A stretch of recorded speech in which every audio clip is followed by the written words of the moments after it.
चलिए आप बात करते हैं आज नए टॉपिक के बारे में। लाइट बंद हो जाने की वजह से थोड़ा सा लेट स्टार्ट हो रहा है। केमिस्ट्री का जो अगला टॉपिक है, उस टॉपिक का नाम ही है कार्बन के ऑक्साइड। आप लोग को आज जो कार्बन होते हैं उसके ऑक्साइड और उस ऑक्साइड के नेचर को एक बेसिक रूप से समझना है। तो थोड़ा सा ज़्यादा जोर लगाने की आवश्यकता नहीं है, क्योंकि ये टॉपिक ऐसा है कि आप केमिस्ट्री अच्छे से नहीं भी पता होगा तो आप लोग समझ सकते हैं। टॉपिक का पहला नाम है कि कार्बन के ऑक्साइड।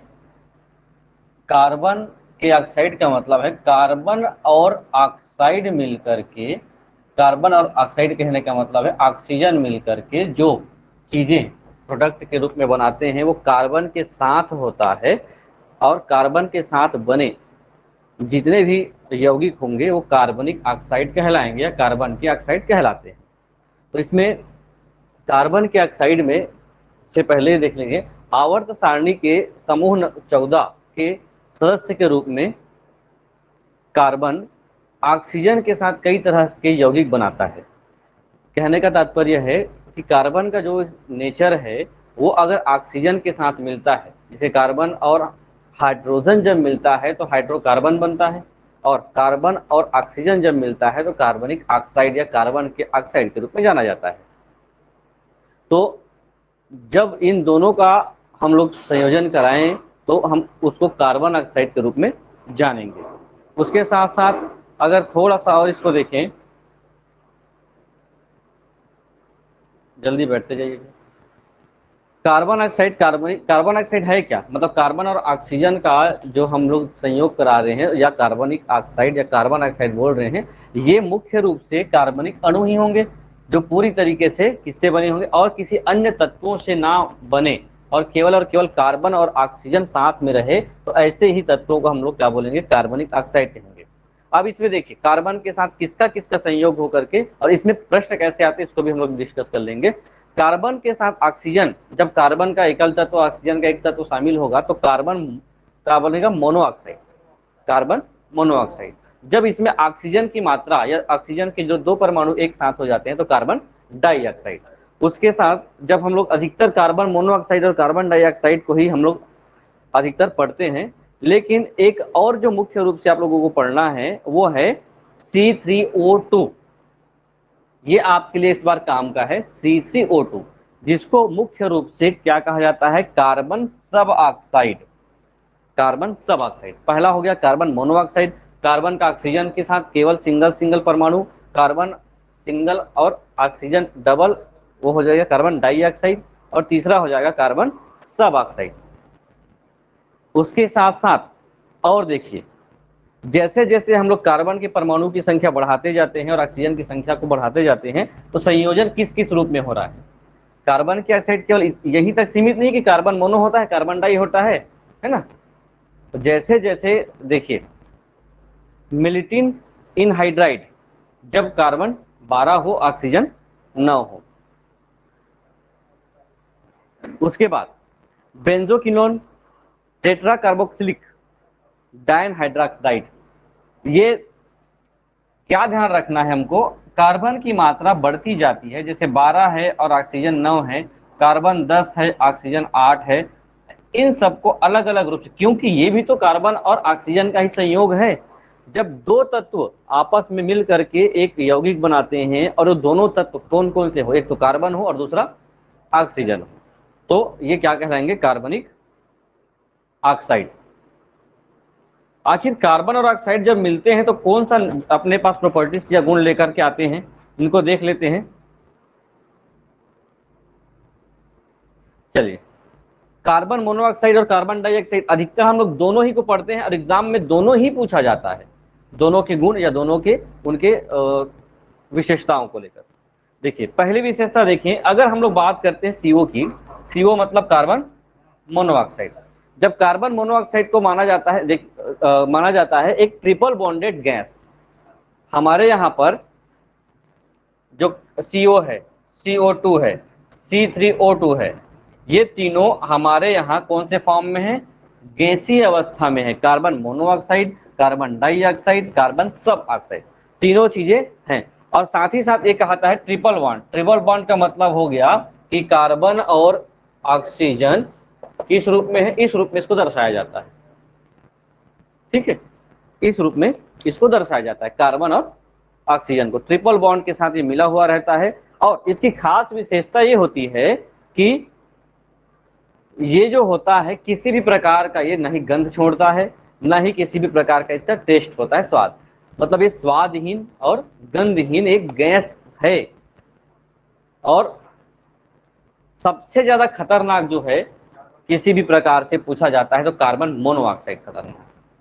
ठीक है, कार्बन मोनोऑक्साइड खतरनाक है, लेकिन इसका उपयोग हम अपने शरीर में, है ना, मेटाबॉलिज्म प्रोसेस जब होता है, चयापचय मतलब अपचयन और उपचयन शरीर के अंदर होता है, भोजन का चयापचय या मेटाबॉलिज्म, इस दौरान इसकी मात्रा या CO की भूमिका हमारे लिए महत्वपूर्ण हो जाती है।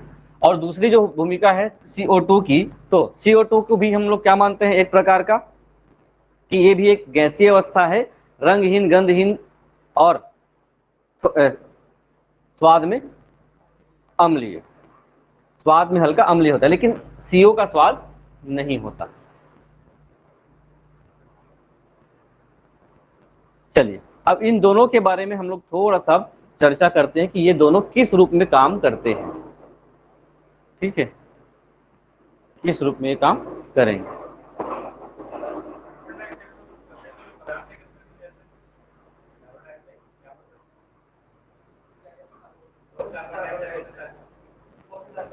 ठोस कार्बन डाइऑक्साइड वो अलग है, D2O है। ठोस कार्बन डाइऑक्साइड जो ड्राई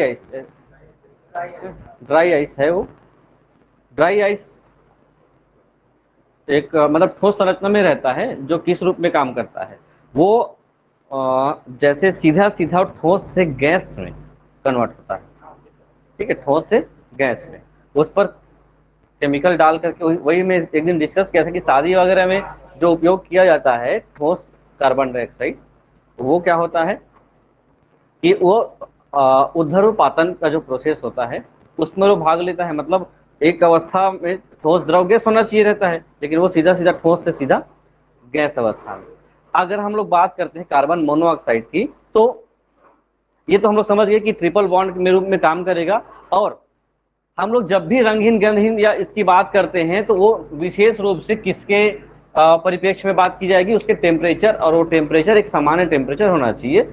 उस टेम्परेचर में ऐसा होता है, हो सकता है टेम्परेचर कम करें या ज्यादा करें तो उसके रंग, स्वाद और उसके स्मेल में चेंजेस आ सकता है। ठीक है, तो कार्बन मोनोऑक्साइड करता क्या है भैया? कार्बन मोनोऑक्साइड हमारे लिए बहुत ही खतरनाक गैस होता है। जितने भी ज्वलनशील पदार्थ होते हैं, जब किसी वस्तु को जलाया जाता है तो उसमें सबसे पहले कार्बन मोनोऑक्साइड निकलता है। दहन में, दहन से प्राप्त होने वाले बहुत सारे ऐसे चीजें हैं जहां से वो उसका उत्पादन होता है। मैंने लास्ट टाइम भी बताया था, अलग अलग चीजों से। जैसे कार्बन मोनोऑक्साइड कहाँ कहाँ से उत्पन्न हो सकता है? सबसे प्रमुख स्रोत है आग लगने से, जो गैस निकलती है काला रंग का, कार्बन मोनोऑक्साइड। मनुष्य के लिए क्या होता है? ये जहरीला होता है, क्योंकि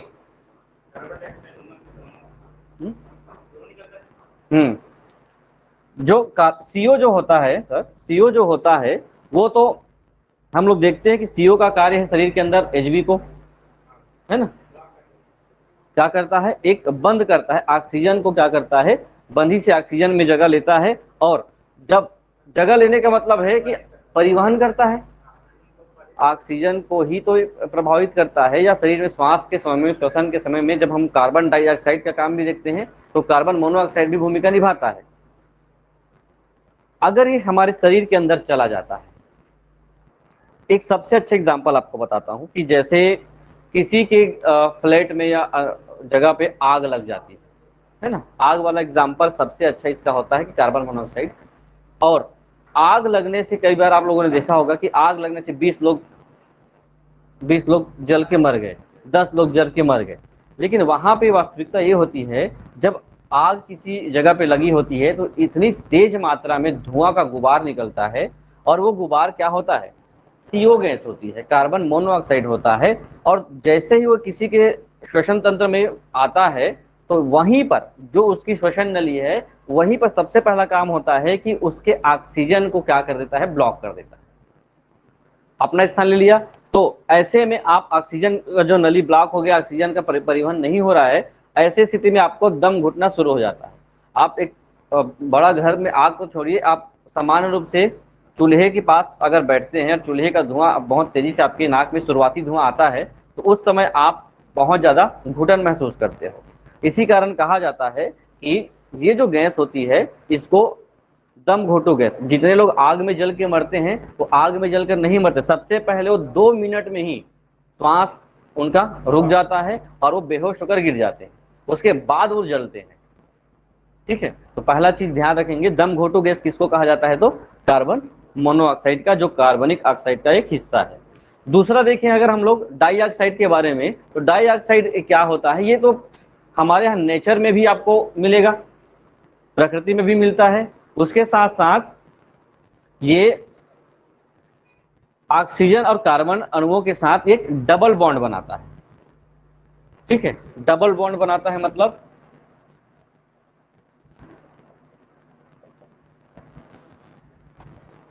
COO, इस प्रकार से बॉन्ड बनाता है। लेकिन अब जो आपको समझने वाली चीज है, ये न जाने एग्जाम के लिए कितना महत्वपूर्ण है, हर एग्जाम में, अभी CTET के एग्जाम में भी ये आया है, कार्बन डाइऑक्साइड और ऑक्सीजन जो है दोनों की भूमिका के बारे में क्वेश्चंस आप लोग देखेंगे तो समझ में आ जाएगा। एक कल हम लोग लास्ट क्लास किए थे मिश्र धातु वाला, मिश्र धातु कौन कौन सा होता है, वो प्राथमिक वाले में स्पेशली 3 मिश्र धातु को कॉम्बिनेशन करके पूछा गया। 3 मिश्र धातु को पूछा गया कि कौन कौन से, क्लास जुड़े रहेंगे या जुड़े थे जो लोग देखे थे उनको फायदा हुआ होगा। उसके साथ साथ हम लोग एक और किए थे प्रकाश संश्लेषण की प्रक्रिया, कौन सा ऑक्सीकरण होता है, कौन सा क्या होता है। प्रकाश संश्लेषण का उदाहरण था ना ऑक्सीकरण में, वो सीधा सीधा वर्ग 2 वाले में क्वेश्चन में आया है। हाँ नहीं, प्रकाश संश्लेषण में क्या होता है ये आया था, मतलब किस प्रक्रिया का हिस्सा है प्रकाश संश्लेषण। चलिए इसको थोड़ा देख लेंगे आप लोग। कार्बन डाइऑक्साइड डबल बॉन्ड बनाता है, पहला तो ये ध्यान रखेंगे। फिर क्या ध्यान रखें, डबल बॉन्ड तो बनाता है, लेकिन ये हमारे लिए सबसे महत्वपूर्ण हिस्सा है, क्योंकि जब हम लोग श्वास ले रहे हैं, श्वसन प्रक्रिया कर रहे हैं, तो 2 चीजें होती हैं, है ना। श्वसन प्रक्रिया में हम लोग क्या लेते हैं, ऑक्सीजन लेते हैं, और कार्बन डाइऑक्साइड उस प्रक्रिया के दौरान जब होता है श्वसन में, तो हम क्या रिलीज करते हैं, कार्बन डाइऑक्साइड को क्या करते हैं, बाहर करते हैं। तो यह श्वसन के माध्यम से जितने भी लिविंग ऑर्गेनिज्म हैं, जीवित जीव हैं, लगातार वायुमंडल से क्या करता है, ये संपर्क में रहता है। और 2 चीजें हैं, एक तो किससे संपर्क में रहेगा, वायुमंडल के संपर्क में रहेगा, मतलब उससे हम लोग, हमारा जो कार्बन डाइऑक्साइड है वो नेचर क्या कर रहा है, ऑब्जर्व कर रहा है, अवशोषित कर रहा है, और वहां से हम लोग ऑक्सीजन ले रहे हैं और हम लोग कार्बन डाइऑक्साइड छोड़ रहे हैं, उनका भी संतुलन बनाकर ही रखा हुआ है। दूसरा, ये एक महत्वपूर्ण ग्रीन हाउस गैस है। ग्रीन हाउस गैस किसको कहा जाता है, अभी इसी टॉपिक में हम लोग पढ़ेंगे ग्रीन हाउस गैसेस के बारे में। और ग्रीन हाउस गैस के साथ साथ ये भी एक कार्बन डाइऑक्साइड के बारे में, जिसे फिर से CGTET में आया है क्वेश्चन, कार्बन डाइऑक्साइड के बारे में पूछा था कि कौन सा ऐसा तत्व है जो टेम्परेचर मेंटेन के लिए जाना जाता है। तो कार्बन डाइऑक्साइड तापमान को संतुलित करने के लिए जाना जाता है, क्योंकि ग्लोबल वार्मिंग और ग्रीन हाउस गैस सीधा सीधा कार्बन डाइऑक्साइड से लेना देना है। ठीक है,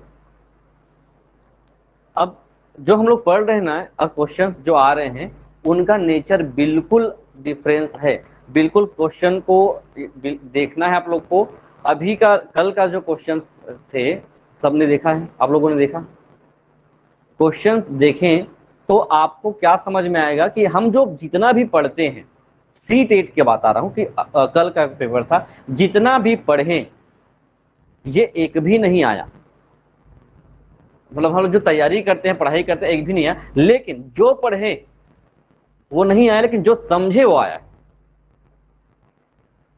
जैसे इसी में एक लिख दिया ग्रीन हाउस गैस है, लेकिन आपको ग्रीन हाउस क्या है उसको जानना है, ग्रीन हाउस प्रभाव क्या है, ग्रीन हाउस प्रभाव के लिए उत्तरदायी तत्व कौन सा था, तो उससे प्रश्न बने, कॉन्सेप्चुअल प्रश्न थे। और आप क्या सोचते हो किसी मुद्दे पर, उसमें से रिलेटेड प्रश्न थे बार बार, हर विषय में, पेडागोजी हो, हिंदी हो, चाहे वो साइंस का या मैथ्स का पेडागोजी हो। और जैसे सीजी टेट या टीचर भर्ती, सीजी टेट या टीचर भर्ती का सिलेबस सेम है अब तक, है ना, लेकिन सी टेट अलग ही सिलेबस, थोड़ा सा इससे डिफरेंस रहता है। तो इसी कारण से इनका जो क्वेश्चंस रहता है थोड़ा सा कंसेप्चुअल रहता है और इनके प्रश्न फैक्ट रहते हैं। अगर ये सब चीजें डायरेक्ट याद है तो आपका ये वाला प्रश्न बहुत अच्छे से बनेगा, डायरेक्ट याद नहीं है और आपका कॉन्सेप्ट भी नहीं है तो इसमें भी आप लोग गड़बड़ा जाएंगे। ऐसा जैसे उसमें एक और प्रश्न आया है, 1 करोड़, 1 करोड़ में कितने लाख होते हैं, तो उसको किस रूप में लिखा जाता है, मिलियन, 1 करोड़ बराबर x मिलियन, m लिख देता हूं। मैंने एक मिलियन बिलियन वाले भी एक चर्चा किया था कि इतना मिलियन में इतने होते हैं, तो उसमें 1 करोड़ में 10 मिलियन होते हैं। कभी कभी मैं लिख भी देता था 2K मतलब 2000, उसके बाद के बाद क्या होता है 12,000, उसके बाद अगर 112 है तो 112,000 मतलब 1 लाख, 1 लाख हो गया। 1 लाख के बाद जैसे ही 10 लाख होता है 1M हो जाता है, 10 लाख बराबर 1M मतलब 1 मिलियन, लाख 10 लाख मतलब उसके अगला स्टेप होता है 1 करोड़, तो 1 करोड़ मतलब 10 मिलियन। तो क्वेश्चंस कैसे कॉन्सेप्चुअल बन जाते हैं, ये आपका ज्ञान कितना है, कितना विस्तृत है, ये डिपेंड करता है। ध्यान रखेंगे ग्रीन हाउस प्रभाव के लिए सबसे ज्यादा उत्तरदायी जो है वो कार्बन डाइऑक्साइड है। इसका कॉन्सेप्ट अभी देखेंगे कैसे ये क्या करता है। उसके साथ साथ कार्बन डाइऑक्साइड के अनुरूपों में, जो कार्बन डाइऑक्साइड के अनुरूपों में देख लीजिए, कार्बन सब ऑक्साइड की बात कर रहा था मैं, ये भी एक प्रकार का क्या है, गैसीय रूप है। उसके साथ साथ हाइड्रोजन पेरोक्साइड H2O2, ये डायरेक्टली क्या है, कार्बनिक ऑक्साइड नहीं है, लेकिन ये किससे जुड़ा हुआ है, कार्बन डाइऑक्साइड के स्वरूपों में जुड़ा हुआ है। फिर एथिलीन डायोन, ये भी किसमें जुड़ा हुआ है, कार्बन डाइऑक्साइड के और दूसरे स्वरूपों में जुड़ा हुआ है। मैंने ऊपर 3-4 और कार्बन के, तो C10,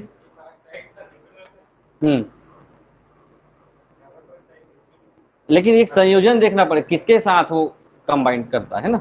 पेरोक्साइड का मतलब हाइड्रोजन पेरोक्साइड मतलब H2O2 तो है, लेकिन और इसके पेरोक्साइड के कितने नेचर है ये आपको देखना पड़ेगा।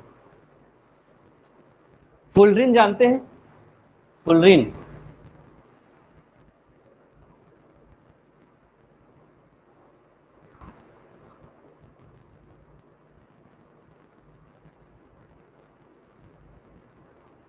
फुलरिन नहीं सुने क्या, फुलरिन आप लोगों ने कार्बन के, ये इसको तो बता दीजिए, तो इंग्लिश में लिखा हुआ है, इसको हिंदी में क्या बोलते हैं बता दीजिए, आप समझ जाएंगे। एलोट्रोप मतलब क्या होता है भैया, अपर रूप, ठीक, अपर रूप बोल दिया तो आप समझ जाएंगे। कार्बन के मुख्य रूप से 3 अपर रूप हैं। पहला जो अपर रूप होता है हीरा, हीरा कार्बन का अपर रूप है मतलब एलोट्रोप है। दूसरा होता है ग्रेफाइट, और तीसरा ये फ्लोरीन। ये 3 चीजें हैं। अब उसके चालकता के हिसाब से ये कुचालक है, ये सुचालक है, ये सुचालक है, ऐसा आप लोग भी संयोजन कर सकते हैं। लेकिन हम बात कर रहे हैं किस रूप में, कार्बन के ऐसे अपर रूप जो डायरेक्टली क्या होते हैं, 5-6 कार्बन रिंगों से बने होते हैं। कार्बन रिंग मतलब देखिए होंगे गोल गोल संरचना होती है, एक जाल जैसे बिछा होता है, उसकी संरचना में डाल नहीं पाया हूं, एक गोल गोल गोल गोल ट्यूब जैसे एक जुड़ा होता है संरचना में। और दूसरा चीज ये कि जब सूर्य प्रकाश आता है तो सूर्य प्रकाश फ्लोरीन को ऑक्सीकृत कर देता है, ऑक्सीकृत कर देता है।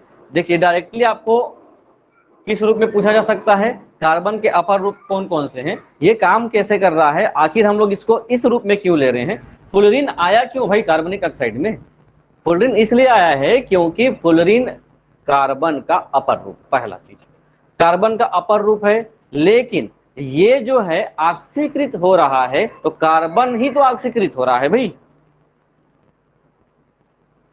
क्योंकि उसका दूसरा रूप है, अपर रूप है, तो कार्बन ही ऑक्सीकृत हो रहा है। जब कार्बन ऑक्सीकृत हो रहा है तो कार्बन प्लस ऑक्सीजन का ही तो रोल है, और कार्बन ऑक्सीजन कार्बनिक ऑक्साइड का हिस्सा है, इसलिए फ्लोरीन आपको पढ़ना पड़ेगा। फ्लोरीन ऑक्साइड और फ्लोरीन ओजोनाइड ओजोन के साथ प्रतिक्रिया करते हैं, और ओजोन कहाँ है, ओजोन का मतलब है कि जब हम लोग फ्लोरीन की बात करेंगे तो ओजोन का मतलब होता है ऑक्सीजन के 3 परमाणु, O3 ओजोन, इनके साथ वो रिएक्शन करके अलग अलग कंडीशंस ऑक्साइड और ओजोनाइड बनाता है। ओजोनाइड कब बनेगा, जब O3 से संपर्क होगा कार्बन का, और कार्बन किस रूप में है, वो फ्लोरीन नेचर का हो, तो आपको ये रिएक्ट करेगा।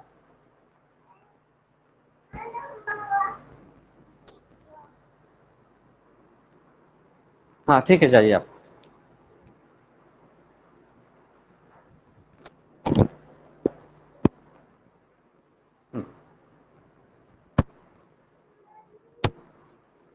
वैसे ही कार्बन ऑक्साइड के पॉलीमर होते हैं, बहुलक होते हैं। बहुलक का फिर क्या मतलब है, अगर हम लोग कार्बन ऑक्साइड को एक निश्चित अनुपात में क्या करते जाएं, आगे बढ़ाते जाएं, तो अपना एक बहुलक निर्माण करता है,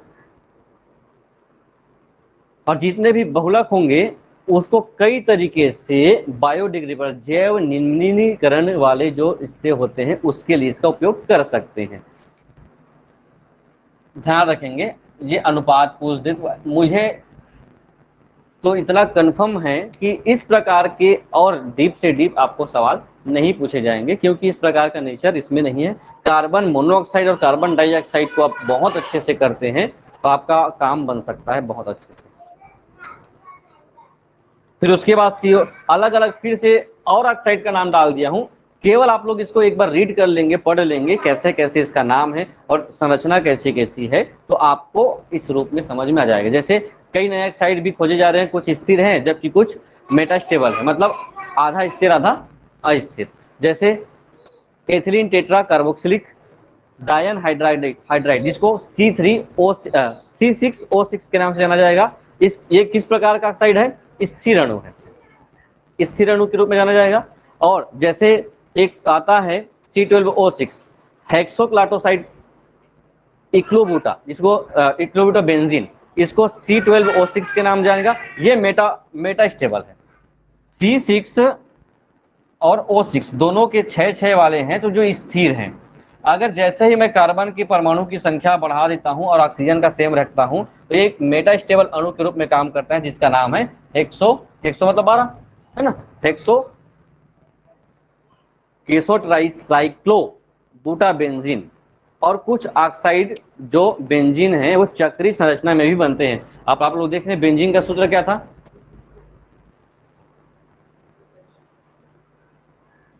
अब बेंजीन बिल्कुल ध्यान रखेंगे ना,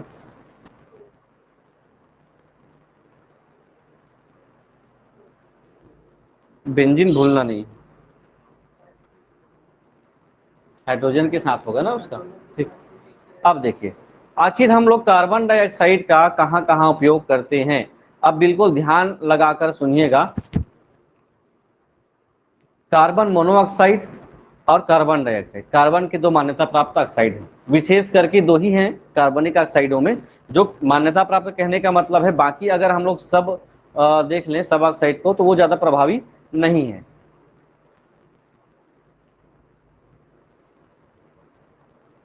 कार्बन मोनोऑक्साइड की बात करते हैं, कार्बन मोनोऑक्साइड का उपयोग कहां कहां होता है भैया, मैं एक एक करके पढ़ते जाता हूं, थोड़ा सा बैठ जाता हूं। पहला तो है उपयोग, देखें इसका उपयोग, और लिखेंगे इसके उपयोग को इसलिए क्योंकि ये सीधे सीधे आपको उपयोग और उसके गुण ही प्रश्न बनते हैं। इसका उपयोग मांस की ताजगी बनाए रखने के लिए संशोधित पर्यावरण पैकेजिंग विधियों में किया जाता है। इतना बहुत बड़ा काम है। ये कह क्या रहा है, जो अगर एक जगह से दूसरी जगह हमको मांस को ले जाना है, क्योंकि एक क्या है, सड़ने वाली चीज है, खराब होने वाली चीज है मांस में, खासकर मछली। तो जब पैकेजिंग किया जाता है तो कुछ मात्रा में क्या डाल दिया जाता है, कार्बन मोनोऑक्साइड का यूज किया जाता है। दूसरा, जब कार्बन मोनोऑक्साइड का प्रयोग किया, हम सीओ की बात कर रहे हैं ना, इसका उपयोग उच्च शक्ति वाले अवरक्त लेजरों में लेजिंग माध्यम के रूप में भी किया जाता है। अब अवरक्त मतलब इंफ्रारेड लेजर जो होते हैं, उस पर इसका उपयोग किया जाएगा। तीसरा भी आप लोगों को लिखना है, ये एक प्रकार का रसायन के निर्माण में भी कार्बन मोनोऑक्साइड का उपयोग किया जाता है। एल्डिहाइड बनाया जाता है। एल्डिहाइड का मतलब एल्केन। देखिए, अब तो हम लोग हाइड्रोकार्बन भी पढ़ने वाले हैं। तो हाइड्रोकार्बन का जो संतृप्त हाइड्रोकार्बन होता है, उस संतृप्त हाइड्रोकार्बन के समूह में एल्केन होता है। एल्केन, एल्किन, एल्काइन, तीन होते हैं ना। तो एल्केन जो होता है वो कार्बन मोनोऑक्साइड के साथ और डाई हाइड्रोजन मतलब H2, इसके साथ एक क्या बनाता है, केमिकल बनाता है, हाइड्रोफार्माइलेट। बहुत ज्यादा हो जाएगा क्या आप लोग के लिए, लेकिन आप लोग थोड़ा ध्यान क्या रखेंगे, केमिकल के निर्माण में भी सीओ अलग अलग समय में अलग अलग भूमिका निभाता है। ठीक है। एक अन्य जैसे इंडस्ट्रियल रूप में देखें तो महत्वपूर्ण फास्जिन है, जो सक्रिय कार्बन के माध्यम से सीओ और क्लोरीन गैस में पारित कर, इसका इक्वेशन लिखता तो आपको थोड़ा सा और समझ में आता कि कैसे कैसे ये काम करता है। जो कि प्रश्न का नेचर इसी रूप में है, तो आपको ये समझना है थ्योरिकल रूप से कि ये क्या बनाता है, केमिकल निर्माण में इसका उपयोग होता है। अगर ये समझ लिए तो भी ठीक है। केमिकल का नाम अगर जाने तो ये क्या है, जितने भी एल्केन समूह में क्या होता है, कार्बन मोनोऑक्साइड हो जाएगा और डाई हाइड्रोजन इनके साथ कॉम्बिनेशन का काम करता है। उसके साथ अगर देखें तो हम लोग इस पहला पॉइंट तो देख ही लिए थे कि इसका रंग नहीं होता, गंध नहीं होता, और गंध युक्त, यह एक रंगहीन और गंध युक्त पदार्थ है। गंधहीन और गंध युक्त दोनों एक साथ आ गया है इसमें। गंध नहीं होता सामान्य टेम्परेचर में, कमरे के ताप मतलब एक सामान्य टेम्परेचर में इसका कोई गंध नहीं होता, लेकिन ये गंध भी दे सकता है अगर हम लोग इस पर कोई प्रतिक्रिया करें। किसके बारे में है ये, मोनोऑक्साइड। डाइऑक्साइड नीचे है, डाइऑक्साइड देख लेते हैं। चौथा से शुरू है डाइऑक्साइड ना। डाइऑक्साइड देखो, मोनोऑक्साइड का कोई गंध रंग नहीं होता, डाइऑक्साइड होता है। यहां से वो लास्ट हुआ है वहां तक। कार्बन डाइऑक्साइड एक रंगहीन गंधहीन लिखा हुआ है, वही चीज का लास्ट हुआ है। मतलब इसको पहला मान ले आप लोग, चौथा को, तो आप समझ सकते हो। चौथा को पहला मान लेते हैं। मोनोऑक्साइड का कोई रंग गंध नहीं होता, डाइऑक्साइड का सामान्य कमरे के ताप में कोई रंग गंध नहीं होता, लेकिन वो अपना रंग और गंधयुक्त पदार्थ बनाता है। नंबर ना एक सिंपल नंबर से कंटिन्यू हो गया है ये। चलिए, ये पांचवा वाला आया था सहायक शिक्षक सीजीटीएटी में, जो पूरा थ्योरी में ऑटोमेटिक रखा हुआ है। कार्बन डाइऑक्साइड एक धुआं पैदा करने वाली गैस है, ये तो हम लोग जान ही गए हैं, अभी तक गैसी फॉर्म है। मोनोऑक्साइड, डाइऑक्साइड और सब ऑक्साइड तीनों क्या होते हैं, गैस रूप में होते हैं। ये जो होते हैं जीवन के लिए, जो हमारे वातावरण में जीवन के लिए एक अनुकूलतम तापमान बनाए रखने में योगदान देती है। कई लोग या इसने यूट्यूब वगैरह में उत्तर नाइट्रोजन बता दिया गया था, उसमें शुरुआत में देख रहा था, तो नाइट्रोजन ना होकर के उत्तर होना चाहिए। मॉडल आंसर तो अभी आ नहीं रहा है, आ सकता है कुछ दिन में। और दूसरा क्या है उपयोग भैया, दूसरा उपयोग है, हम फोटोसिंथेसिस देखते हैं, प्रकाश संश्लेषण देखते हैं, तो बिना कार्बन डाइऑक्साइड के पौधे भोजन नहीं बना सकते। इनके लिए सबसे आवश्यक मात्रा में क्या होना चाहिए, कार्बन डाइऑक्साइड होना चाहिए और उतनी ही मात्रा में जल होना चाहिए, तब जा करके ये क्या बनाते हैं, भोजन बनाते हैं। यूरिया निर्माण में, रेफ्रिजरेटर और हीट पंप में शीतलक के रूप में कार्बन डाइऑक्साइड का उपयोग करते हैं। यहाँ पर हीट पंप अगर पूछे, रेफ्रिजरेटर पूछे, शीतलक के रूप में कार्बन डाइऑक्साइड का मतलब है, आप लोगों ने देखा होगा फ्रिज में गैस भरा होता है, गैस भरा होता है ना, तो उनको ठंडा बनाए रखने के लिए पिछली स्थिति में देखिए, जो रेफ्रिजरेटर होते हैं उसमें 2-3 प्रकार की गैसें अवेलेबल होती हैं। जो सबसे प्रमुख रूप से गैस होती है सीएफसी होती है, क्लोरोफ्लोरोकार्बन। वही क्लोरोफ्लोरोकार्बन के बाद जो दूसरी स्थिति आती है वो कार्बन डाइऑक्साइड, और इनका होना उनके लिए आवश्यक है क्योंकि टेम्परेचर को मेंटेन करती है, बार टेम्परेचर मेंटेन है, मतलब शीतलक के रूप में, ठंडा रखने के रूप में हमेशा कार्बन डाइऑक्साइड का उपयोग किया जाता है। मैंने उसमें उस दिन भी पूछा था परमाणु रिएक्टर, है ना, तो 2 शब्द बोला था, भारी जल, भारी जल का उपयोग कब किया जाता है, और कार्बन डाइऑक्साइड का उपयोग, उसमें 2 शब्द आता है, एक मंदक होता है और एक शीतलक होता है। कोई भी चीज को शीतलक के रूप में कार्बन डाइऑक्साइड, मंदक के रूप में भारी जल, और भारी जल का क्या होता है, हाँ D2O, ये मंदक के रूप में, मंदक मतलब उस प्रक्रिया को धीमा करेगा, प्रोसेस को धीमा करता है, मंद करता है, और शीतलक मतलब होता है उसको क्या करता है, हीट नहीं होने देता, ठंडा करने का उपयोग किया जाता है। फलों को संरक्षित करने के लिए भी इसका उपयोग किया जाता है, फलों को संरक्षित करने के लिए, ये भी हमेशा कंफ्यूजन वाला प्रश्न रहता है, आप लोग बिल्कुल इसको लिख लेंगे। फलों को संरक्षित रखने के लिए CO2 का उपयोग हम लोग करते हैं, लेकिन फलों को पकाने के लिए एथिलीन का उपयोग करते हैं, या एथिल अल्कोहल, है ना, बिल्कुल ध्यान रखेंगे। पुष्पन और पकाने के लिए हम लोग एथिलीन का उपयोग करते हैं, और एथिलीन ही ऐसा क्या है, क्या कहा जाता है उसको, पादप हार्मोन। एथिलीन एक पादप हार्मोन है, और एथिलीन एक ऐसा ही सिंगल पादप हार्मोन है जो गैसीय अवस्था में रहता है, उसका उपयोग फलों को पकाने के लिए किया जाता है, डाल दिया जाता है। फिर अभी कच्चा कच्चा केला जो आप लोग को देखेंगे, जब फल दिखता है, अब मैंगो लाते हैं, पूरा बाहर से पीलापन रहता है, उसमें क्या डाल दिया जाता है, एथिलीन, फल पक गया। तो कच्चे फल को तोड़ करके लंबे समय तक रखना है तो अलग केमिकल, फलों को पकाने के लिए अलग केमिकल, फल ज्यादा दिन तक ना पके तो उसके लिए अलग केमिकल। तो फलों को संरक्षित या सुरक्षित रखने के लिए कार्बन डाइऑक्साइड का उपयोग किया जाएगा।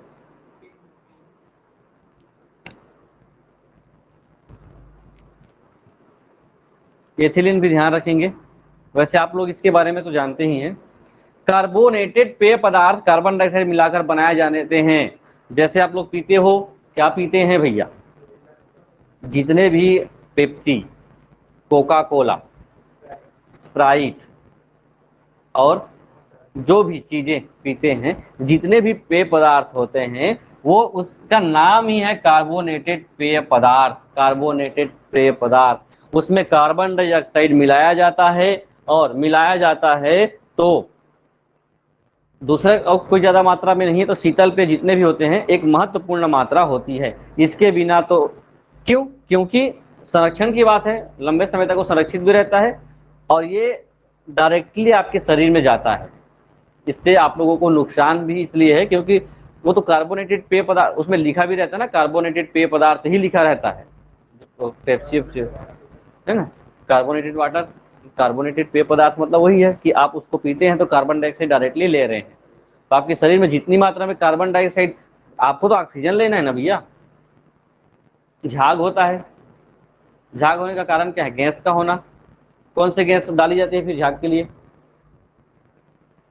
ये इसके बारे में एक योग गुरु हैं, क्या नाम है, रामदेव बाबा, उनका मानना था कि यही जो पेय पदार्थ है ना, ये पेय पदार्थ जो होते हैं, कार्बन डाइऑक्साइड उसमें बहुत ज्यादा मात्रा में डला रहता है, तो वो इतना ज्यादा क्या होता है, कार्बोनेटेड होता है कि अगर उसको टॉयलेट में, टॉयलेट क्लीनर के रूप में उपयोग करते हैं तो टॉयलेट को चमका सकता है, इतना ज्यादा उसमें खतरनाक चीजें मिली रहती है, किसमें, पेप्सी, कोका कोला या जितने भी कार्बोनेटेड जो पेय पदार्थ हैं उसमें। तो सोचो कितना खतरनाक हमारे शरीर के लिए। इसी कारण जब आप लोग पीते हैं तो डायरेक्टली कार्बन डाइऑक्साइड लेते हैं तो आपका शरीर जर्जरा जाता है ना, और ढकारते रहते हो आप लोग। कार्बन डाइऑक्साइड सीधा सीधा ज्वलनशील गैस, ये भी ना जाने कितनी बार पूछा गया होगा कि फायर ब्रिगेड में कौन से, अग्निशामक जानते हैं ना भैया, अग्निशमक को हिंदी में अग्निशमक बोलते हैं, इंग्लिश में फायर ब्रिगेड बोलते हैं। फायर ब्रिगेड में या अग्निशमक यंत्रों में क्या उपयोग किया जाएगा आग बुझाने के लिए? कार्बन डाइऑक्साइड देते हैं भैया।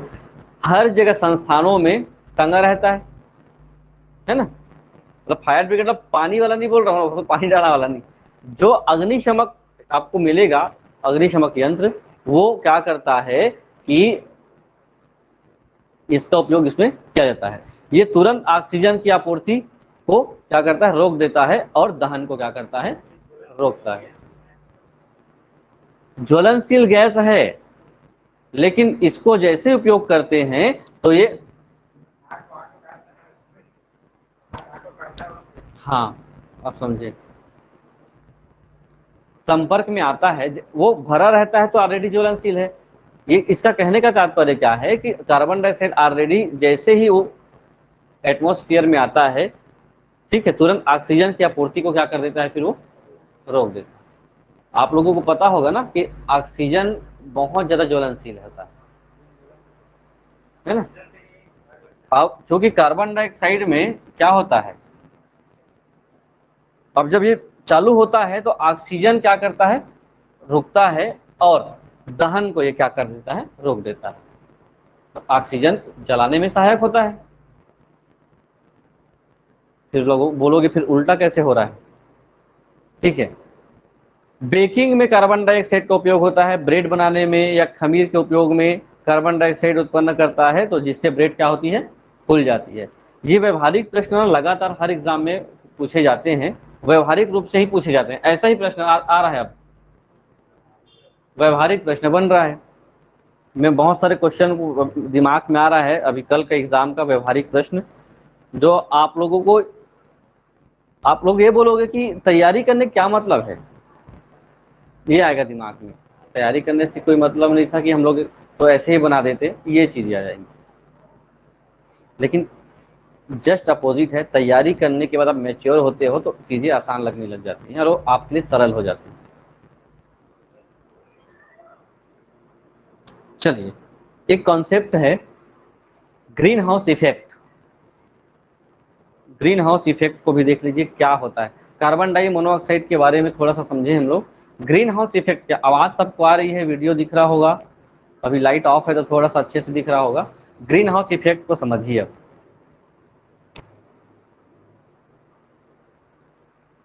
ग्रीन हाउस गैस उत्सर्जन, उसके कारण और परिणाम क्या हैं? तो एक कॉन्सेप्ट समझिए, इसमें दो शब्द लिखे हैं, दोनों शब्दों की भी बहुत ज्यादा महत्व है। पहला तो अगर इसको आसानी से भी पढ़ते हैं तो भी इसका कॉन्सेप्ट समझ में आ जाएगा। कोई भी गैस जो सूर्य से आने वाले शॉर्ट वेव्स विकिरण को, मतलब लघु तरंगों को पृथ्वी पर आने देती है, लेकिन पृथ्वी से वापस जाने वाले दीर्घ तरंगे विकिरणों को अवशोषित करके पृथ्वी के तापमान को बढ़ा देती है। एक कॉन्सेप्ट समझिए, इसी चीज को हम लोग ग्रीन हाउस प्रभाव कहते हैं। अब मैं इसको थोड़ा सा इमेजिंग आपको इमेज बना के बता देता हूं। ये आपका सन है, सन सूर्य के प्रकाश, और ये है आपकी पृथ्वी। सूर्य का प्रकाश जब आता है, आपको दो चीजें भी समझनी हैं। जब सूर्य का प्रकाश हमारी तरफ आता है तो लघु तरंगों के रूप में आता है, ये ध्यान रखना। और जब यहां से कोई प्रकाश परावर्तित होती है तो लॉन्ग वेव, दीर्घ तरंगों के रूप में जाती है। तो जब ये सूर्य का प्रकाश यहाँ आता है पृथ्वी पर, ये पृथ्वी है, और पृथ्वी पर आता है, और पृथ्वी पर आने के बाद जैसे इसमें टकराता है पृथ्वी पर, तो प्रकाश कुछ अवशोषित होती हैं, और कुछ उत्सर्जित होती है ना। वस्तु गर्म कैसे होती है? वस्तु गर्म इसलिए होती है, सूर्य का प्रकाश जिस जो वस्तु पे वो टकराता है वो वस्तु उसको ऑब्जर्व करता है और शोषित करता है, इसी कारण से उसके जितना ताप वो अवशोषित किया उतना ही गर्म होता है। हीट हम लोग समझते हैं जितना ज्यादा वो गर्म अवशोषण करने की क्षमता होगी उतना ज्यादा वो गर्म होगा। अब लोहा और लकड़ी को रख दो और सूर्य का प्रकाश दो तो लोहा बहुत जल्दी अवशोषित करेगा, वो ज्यादा मात्रा में सूर्य को के प्रकाश को अपने अंदर लेगा, और लकड़ी क्या होगा उतने अच्छा से वो नहीं लेगा तो ज्यादा गर्म नहीं होगा। तो ये कहना है कि सूर्य के प्रकाश जब पृथ्वी पर पड़ती है तो टकराने के बाद कुछ तो अवशोषित होती हैं और बाकी चीजें परावर्तित होकर के जानी चाहिए, ठीक, और ये नेचर है। लेकिन क्या होता है कि जो प्रकाश किरणें टकराई अवशोषित हुई तो अवशोषित तो हो गई, उसके बाद उनको जाना था तो वो जिस मोड में जिस गति में जाना था वो ना जा करके इसी में वो रहने लग जाता है प्रकाश, उनके टेम्परेचर यहीं पे रहने लग जाता है और ये यहाँ पर इकट्ठा हो जाता है पृथ्वी के चारों ओर, और इकट्ठा होने के बाद इस क्षेत्र को क्या कर देता है फिर गर्म कर देता है। एक इसी में एक कॉन्सेप्ट आता है, सूर्य के प्रकाश का संरक्षण वाला एक सिद्धांत है। ठंडे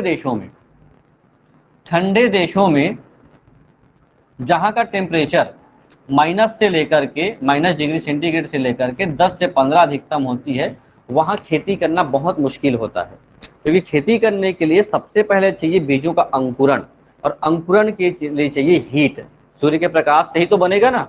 और कम टेम्परेचर में पौधे प्रस्फुटित नहीं हो पाते, मतलब बीजारोपण नहीं हो पाता। ऐसे स्थिति में ठंडे देशों में क्या करते हैं, ग्रीन हाउस लगाते हैं।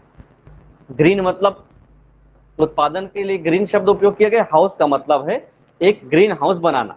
अब उन लोग क्या करते हैं, काम ये करते हैं कि एक उन लोग जितना पौधा लगाते हैं उस पौधे को पूरा कांच में बंद करके रखते हैं, ठीक, पूरा कांच में बंद है। अब इससे क्या होगा, सूर्य का प्रकाश जैसे ही इसमें आता है तो इनको मिल जाता है, लेकिन जैसे ही वो जाने का प्रयास करता है ये आगे नहीं जा पाता, क्योंकि जो दीर्घ तरंगे हैं, दीर्घ तरंगे पार नहीं हो पाती।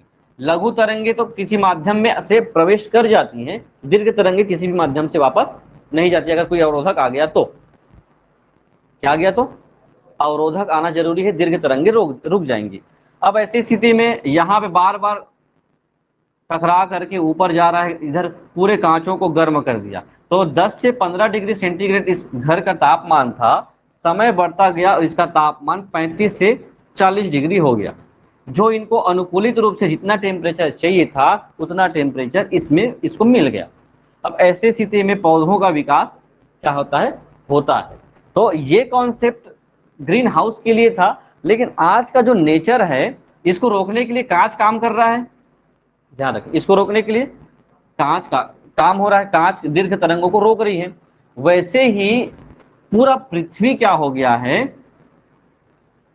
ये पृथ्वी है और पृथ्वी पर के जो चीजें हैं, जैसे पृथ्वी पे बने हुए हैं घर, पृथ्वी में है पेड़ पौधे, पृथ्वी पे है आपका सभी उद्योग, सभी चीजें यहाँ से टकरा रही हैं। लेकिन जैसी दीर्घ तरंगे जा रही हैं, चूंकि प्रदूषण का आवरण इस पूरे पृथ्वी के ऊपर बन चुका है, और प्रदूषण में ग्रीन हाउस के नाम से कुछ गैसें हैं, CO2, SO2, NO2, है ना, मीथेन, ये सब CFC, ये सब क्या है, ऊपर आवरण में इतना ज्यादा ढक चुके हैं कि वो कांच का काम कर रहे हैं और दीर्घ तरंगों को रोक दे रहे हैं। अब जब दीर्घ तरंगे रुक गई तो धीरे धीरे टेम्परेचर क्या हो रहा है, बढ़ रहा है। इसीलिए हम लोगों को एक समय के बाद, अब कुछ सालों से हम लोग देख रहे हैं कि हम लोगों को बहुत ज्यादा उमस तो छोड़िए गर्मी लगती है, ठीक है। और इसी का कॉन्सेप्ट ये है, जब ये गैसें ग्रीन हाउस का काम कर रही हैं तो यहाँ का टेम्परेचर क्या हो गया, बहुत ज्यादा हाई हो गया है। अब जब टेम्परेचर हाई हुआ तो पूरा पृथ्वी गर्म हो गया, पूरा पृथ्वी गर्म हो गया। ग्रीन हाउस गैसें, नाम बिल्कुल याद रखेंगे आप लोग, ग्रीन हाउस से पूरा पृथ्वी गर्म हो गया, और गर्म होने से एक कॉन्सेप्ट आता है ग्लोबल, ग्लोबल मतलब पूरा संसार, और गर्म हो गया मतलब वार्म हो गया, वार्मिंग। ग्लोबल वार्मिंग, वैश्विक तापन, ठीक है, वैश्विक तापन। वैश्विक तापन या ग्लोबल वार्मिंग का सीधा सीधा कनेक्शन है जलवायु परिवर्तन से। ये पर्यावरण का या मुख्य पर्यावरण का हिस्सा है ये। हाँ, ये जो टॉपिक है, अभी दो टॉपिक कर रहे हैं, ये दोनों टॉपिक आपके सेट के एग्जाम में भी काम आ सकते हैं। ये टॉपिक है ग्लोबल वार्मिंग हुआ कैसे। सूर्य के प्रकाश की लघु तरंगें आती हैं पृथ्वी में, लेकिन प्रदूषण के कारण से बहुत सारे विषाक्त गैसें ऊपर अवरोधक का काम कर रही हैं। अवरोधक का काम करने के कारण से गैसें, जो सूर्य प्रकाश है, वो ऊष्मा के रूप में बहुत ज्यादा इसी वायुमंडल में घूम रहा है, जिससे पृथ्वी का तापमान बढ़ गया है। पृथ्वी का तापमान बढ़ा तो एक वैश्विक तापन का काम करता है। वैश्विक तापन, पूरा विश्व गर्म हो चुका है, पृथ्वी गर्म होने लग गया है। और जब पृथ्वी गर्म होने लग गया है तो निश्चित रूप से पहले जो जलवायु था, पहले जो वातावरण था, वो क्लाइमेट बदल करके दूसरा हो गया है। यही क्लाइमेट का बदलना जलवायु परिवर्तन, क्लाइमेट चेंज कहलाता है। तो जलवायु परिवर्तन का कारण क्या है? Global warming. ग्लोबल वार्मिंग का कारण क्या है? ग्रीन हाउस प्रभाव। ग्रीन हाउस के कारण है प्रदूषण। प्रदूषण, ग्रीन हाउस का तो भाई ये सूर्य अभी थोड़ी लघु तरंग और दीर्घ तरंग देना शुरू किया है, वो तो शुरू से दे रहा है, लेकिन इसको ऊपर रोकने का काम कर रहा है। देखिए ऊपर में दो चीजें हो रही है, एक तो ओजोन छेद हो रहा है। ओजोन छेद होने से हमारे यहाँ यूवी किरणें पहुंच रही हैं डायरेक्ट, पराबैंगनी किरणें अल्ट्रावायलेट पहुंच रही हैं, ये एक तो प्रॉब्लम है। उसके बाद ऊपर में एक जस्ट पृथ्वी के ऊपर में एक प्रदूषणों का आवरण बन गया है, जो शॉर्ट वेव्स तो आते हैं लेकिन लॉन्ग वेव्स को रोक रहा है। इससे टेम्परेचर बढ़ रहा है, गर्मी बढ़ रही है। 50 से 55 डिग्री सेंटीग्रेड तापमान का हो जाना ये जलवायु परिवर्तन का एक हिस्सा है। और जलवायु परिवर्तन हो रहा है मतलब पृथ्वी गर्म हो रही है। इसका सीधा सीधा दो तीन कारण है, अभी पूरा नीचे करेंगे। पहला कारण तो जितने पृथ्वी का है 70% तो जल है ना। उसके बाद 30% में भी बहुत जगह ऐसे हैं जो बर्फ से ढके हुए हैं, आर्कटिक और अंटार्कटिक क्षेत्र। दोनों क्षेत्र में सबसे बड़ी दिक्कत है और ये कि उनके बर्फ पिघल रहे हैं। भाई गर्मी बढ़ रहा है तो जितना टेम्परेचर उनको था उससे ज्यादा टेम्परेचर वो ले लिया है, तो बर्फ पिघल रहे हैं। बर्फ पिघल रहे तो बाढ़ आ रहा है। अभी एक हफ्ते पहले ग्लोबल वार्मिंग और इसका असर ये था कि केदारनाथ या उत्तराखंड के जो ऊपर के हिस्से में अचानक से बाढ़ आया है। एक हफ्ते पहले मतलब धूप कर ही रहा है और बाढ़ आ गया है। कारण क्या है? ग्लेशियर, मतलब हिमनद जो है, ऊपर के बर्फ जो है पिघल रहे हैं और पानी में बह रहे हैं। तो बह रहे हैं तो दो तीन घाटे हैं। पहला तो बाढ़ से लोग परेशान हो जाएंगे, या बाढ़ आने से। दूसरा, वहां के वनस्पति, वहां के जीव जंतु, वहां के जो सूक्ष्म जीव सब खत्म हो जाए, बह जा रहे हैं। तो जलवायु का चेंज होना या ग्लोबल वार्मिंग का होना, ये ग्रीन हाउस प्रभाव का, ये तीनों का एक कनेक्शन है। मैं एक कॉन्सेप्ट डाला हूं आपके लिए। अब आप इस बिंदु को पढ़ेंगे तो आपको चीजें समझ में आएंगी।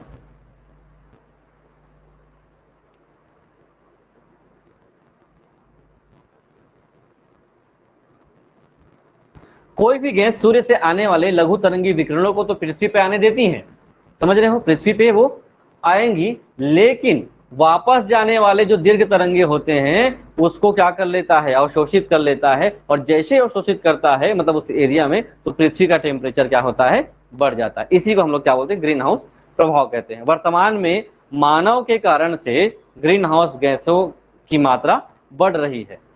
इनकी मात्रा को अगर हम लोग नियंत्रित नहीं करेंगे तो हमारे लिए या पूरे जीव जगत के लिए घातक साबित हो सकता है। चलिए,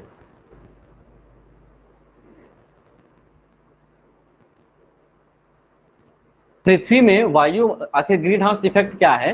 पृथ्वी के वायुमंडल में उपस्थित जो ग्रीन हाउस गैसें हैं, ग्रीन हाउस गैसों में नाम बताया मैं कौन कौन से गैसें हैं, है ना। Carbon dioxide, nitrogen, SO2, NO2 जैसी चीजें हैं। अभी नाम सबका लाइन से लिखूंगा मैं। ये सब क्या होते हैं? पृथ्वी से जो उत्सर्जित होने वाले जो ताप है उसको खुद क्या कर लेता है? अवशोषित कर लेता है और ऊपर जाने नहीं देता। तो वायुमंडल का तापमान ऐसे ही क्या हो जाता है? वृद्धि हो जाता है। और इससे हमारा जो पृथ्वी है वो क्या हो रहा है? गर्म हो रहा है। चलिए, कौन कौन से आपको ग्रीन हाउस गैसेस एकदम ध्यान रखेंगे, ये बहुत पूछा जाता है। SO2 लिखा था मैं, SO2 SO2 एसिड रेन के लिए उत्तरदायी है, SO2 भी लिख दिया था। NO2 जो होता है प्लस SO2 जो होता है ये है एसिड रेन, जो अम्ल वर्षा होती है उसके लिए उत्तरदायी है NO2 प्लस SO2, है ना। ये क्या बनाते हैं,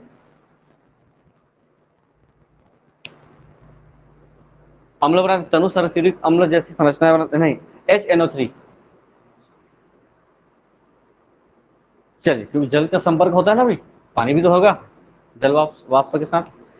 सबसे ज्यादा प्रभावित सबसे प्रमुख ग्रीन हाउस गैस कौन है भैया, कार्बन डाइऑक्साइड, फिर उसके बाद मीथेन, फिर उसके बाद जल वाष्प।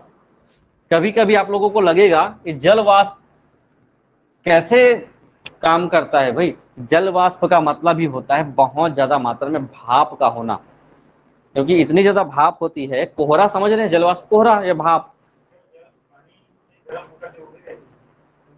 हाँ, जल वाष्प का मतलब ही वही है कि ऐसे जल जो किस रूप में है, वेपराइजेशन, जो वाष्पीकरण हुआ है, वाष्पीकरण होने के बाद जो बादल बने हैं, बादल प्रकाश को पार करने देता है क्या, जब प्रकाश को पार करने नहीं देता तो ये भी एक कारक है जो दीर्घ तरंगों को क्या करता है, रोकता है। N2O, N2O NO2 लिखा हो ना, N2O, फ्लोरो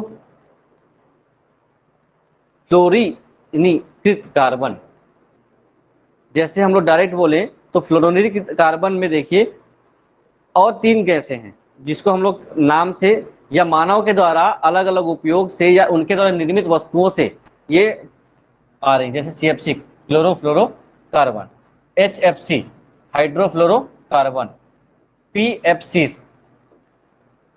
पर फ्लोरोकार्बन और सल्फर हेक्साक्लोराइड, ये सभी आपके लिए GHGs हैं। GHGs का मतलब है ग्रीन हाउस गैसेस हैं, जिसको आप लोग ध्यान रखें भैया कि कौन से गैसें किस रूप में प्रभावित करती हैं। कार्बन डाइऑक्साइड तो ध्यान रखेगा ही। अब देखिए आखिर वातावरण में ग्रीन हाउस क्यों बढ़ रहे हैं, तो ग्रीन हाउस में या बढ़ने के कारणों में देखिए,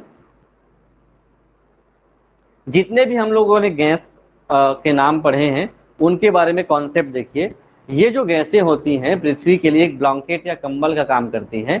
जैसे ब्लैंकेट कंबल का मतलब है कि आप बाहर का तापमान क्या है, ठंडा है, लेकिन आप उसको ओढ़ के सोते हैं तो अंदर का तापमान क्या होता है, टेम्परेचर को बाहर जाने नहीं देता, तो वो पूरे ताप को क्या कर लेता है, अवशोषित कर लेता है।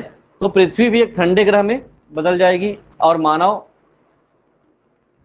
पृथ्वी कैसे कंबल गैसें कैसे काम करती है उसको पहले समझ लेते हैं। जो गैसें होती है कंबल का काम करती है टेम्परेचर को लेकर के अवशोषित ना करे उसके लिए वो रहता है।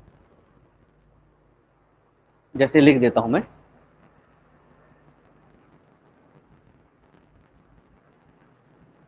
पृथ्वी में गैसों का होना क्यों जरूरी है इसको समझिए।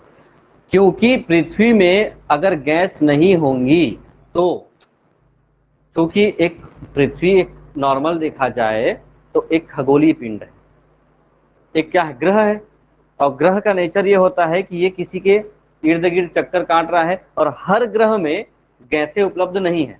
पृथ्वी एक ऐसा गैस है, ऐसा ग्रह है जिसमें क्या है, गैस है। और गैसें क्या करती हैं, आसपास ऊपर पूरे वायुमंडल में ये क्या है, मंडरा रही है। जिसमें सबसे ज्यादा कौन सी गैसें पाई जाती है, नाइट्रोजन गैस। और ये सभी गैसें एक कंबल का काम करती है, इसको ढके हुए हैं ताकि ये जो पृथ्वी है क्या रहे, संरक्षित रहे, एक नॉर्मल टेम्परेचर रहे। और नॉर्मल टेम्परेचर रहेगा तो ही हम अपना जीवन जी सकते हैं और पेड़ पौधे जीव जंतु भी अपना जीवन जी सकते हैं। लेकिन देखा जा रहा है कि प्रदूषण के कारण से या मानवीय गतिविधियों के कारण से इसी वायुमंडल में जो गैस है उसमें बहुत सारे विषाक्त गैस क्या हो गए हैं, मिल गए हैं। और इसके कारण से, इनके मिलने के कारण से जो जितना मात्रा में हमको ग्रीन हाउस चाहिए, मतलब जितने मात्रा में गर्मी चाहिए उससे ज्यादा गर्मी हमको मिल रही है। अब खराब गैसें आ गई तो आप ये समझिए कि अब जो ब्लैंकेट का काम कर रहा था, एक सिंगल ब्लैंकेट ओढ़ने का काम कर रहा था, अब वो क्या हो गया है, 10 ब्लैंकेट लगा गया है उसके ऊपर। अब ऐसी स्थिति में एक सामान्य इंसान को एक कंबल उड़ा दिया जाता है, ठीक है, 10 कंबल डाल दोगे तो एक तो दबाव में और दूसरा गर्मी में क्या हो जाएगा, खत्म हो जाएगा। तो ये हमारे लिए क्या कर रहा है भैया, वैश्विक तापमान को बढ़ाने के लिए ये हमारे लिए उत्तरदायी कारक है। देखिए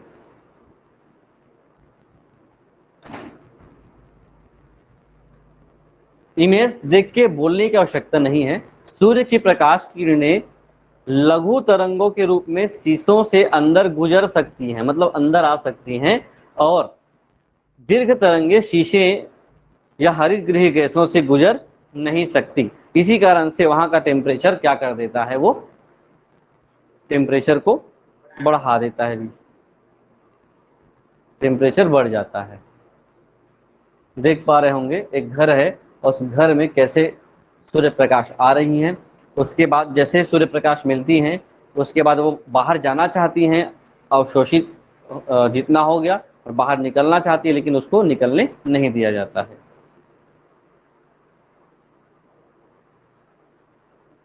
चलिए आखिर क्यों हो रहा है, औद्योगिकीकरण, उद्योगों से बहुत खराब धुआं निकल रहा है, शहरों से गाड़ी मोटर से बहुत ज्यादा उद्योगों का धुआं निकल रहा है, वाहनों से निकल रहा है, उपभोक्तावादी संस्कृति, लोग क्या है, विलासिता का जीवन जी रहे हैं, कचरा कर रहे हैं, प्रदूषण कर रहे हैं। इससे क्या हो रहा है, पेड़ों की कटाई से, है ना, पेड़ों की कटाई से कार्बन डाइऑक्साइड क्या है, पेड़ रहेंगे तब तो भोजन बनाने के लिए कार्बन डाइऑक्साइड अवशोषित करेंगे, पेड़ को काटते जा रहे हैं तो कार्बन डाइऑक्साइड घूम रहे हैं, हमको कौन अवशोषित करेगा, तो आप लोगों के पास फिर से वो आ रहा है, इंसान ही करें अब अवशोषित इसको। कम करने के उपाय, जो प्रॉब्लम है ना, तो प्रॉब्लम को कम करने के उपाय कहीं वही है कि हम लोग जो गाड़ी घोड़ा उपयोग करें तो कौन सा करें, इलेक्ट्रिक वाहन का उपयोग करें, है ना, BS भारत स्टेज 6। उसके साथ साथ जो टेलीविजन है, टेलीविजन मत देखिए, ठीक है, रेफ्रिजरेटर है, किसी के घर में फ्रिज नहीं होना चाहिए, मटका का पानी पियो, AC है तो AC को छोड़ के क्या करें, नीम का पेड़ लगाइए छत में, तो ये सब चीजें छोड़िए, आपको क्या करना है, इसका कम से कम प्रयोग करना है। अभी गर्मी के दिनों में आप लोगों ने स्टेटस वगैरह देखा होगा, जो AC वाले दुकान था उसमें बहुत लोगों का लाइन लगा हुआ था, देखे थे कि रहना चाहिए था, एक इमेज ऐसे आया था, और जहां पर पेड़ बिक रहा था वहां एक दो लोग थे, AC खरीदने वालों की लाइन ज्यादा थी, और ऊपर में दिखा रहा था टेम्परेचर 55 डिग्री सेंटीग्रेड। तो ये विकल्प है लेकिन इसका उपयोग कम से कम करें। और आप बोलोगे कि चलो अब मैं नीम की छांव में रहूंगा, नीम पेड़ लगाता हूं, तो आप बहुत ज्यादा लेट हो गए हैं, पेड़ों को काटने से बचाइए तो आपका काम हो जाएगा। वाहनों का कम से कम प्रयोग करें, या फिर ये CNG कंप्रेस्ड नेचुरल गैस, या फिर जो हम लोग क्या बोलते हैं, लिथियम वाला, बैटरी वाला जी, बैटरी वाला गाड़ी उपयोग करें जिससे प्रदूषण कम होगा।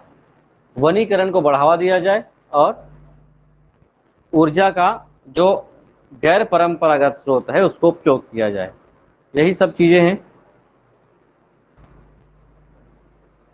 उसी से एकदम सेम जुड़ा हुआ है ग्लोबल वार्मिंग।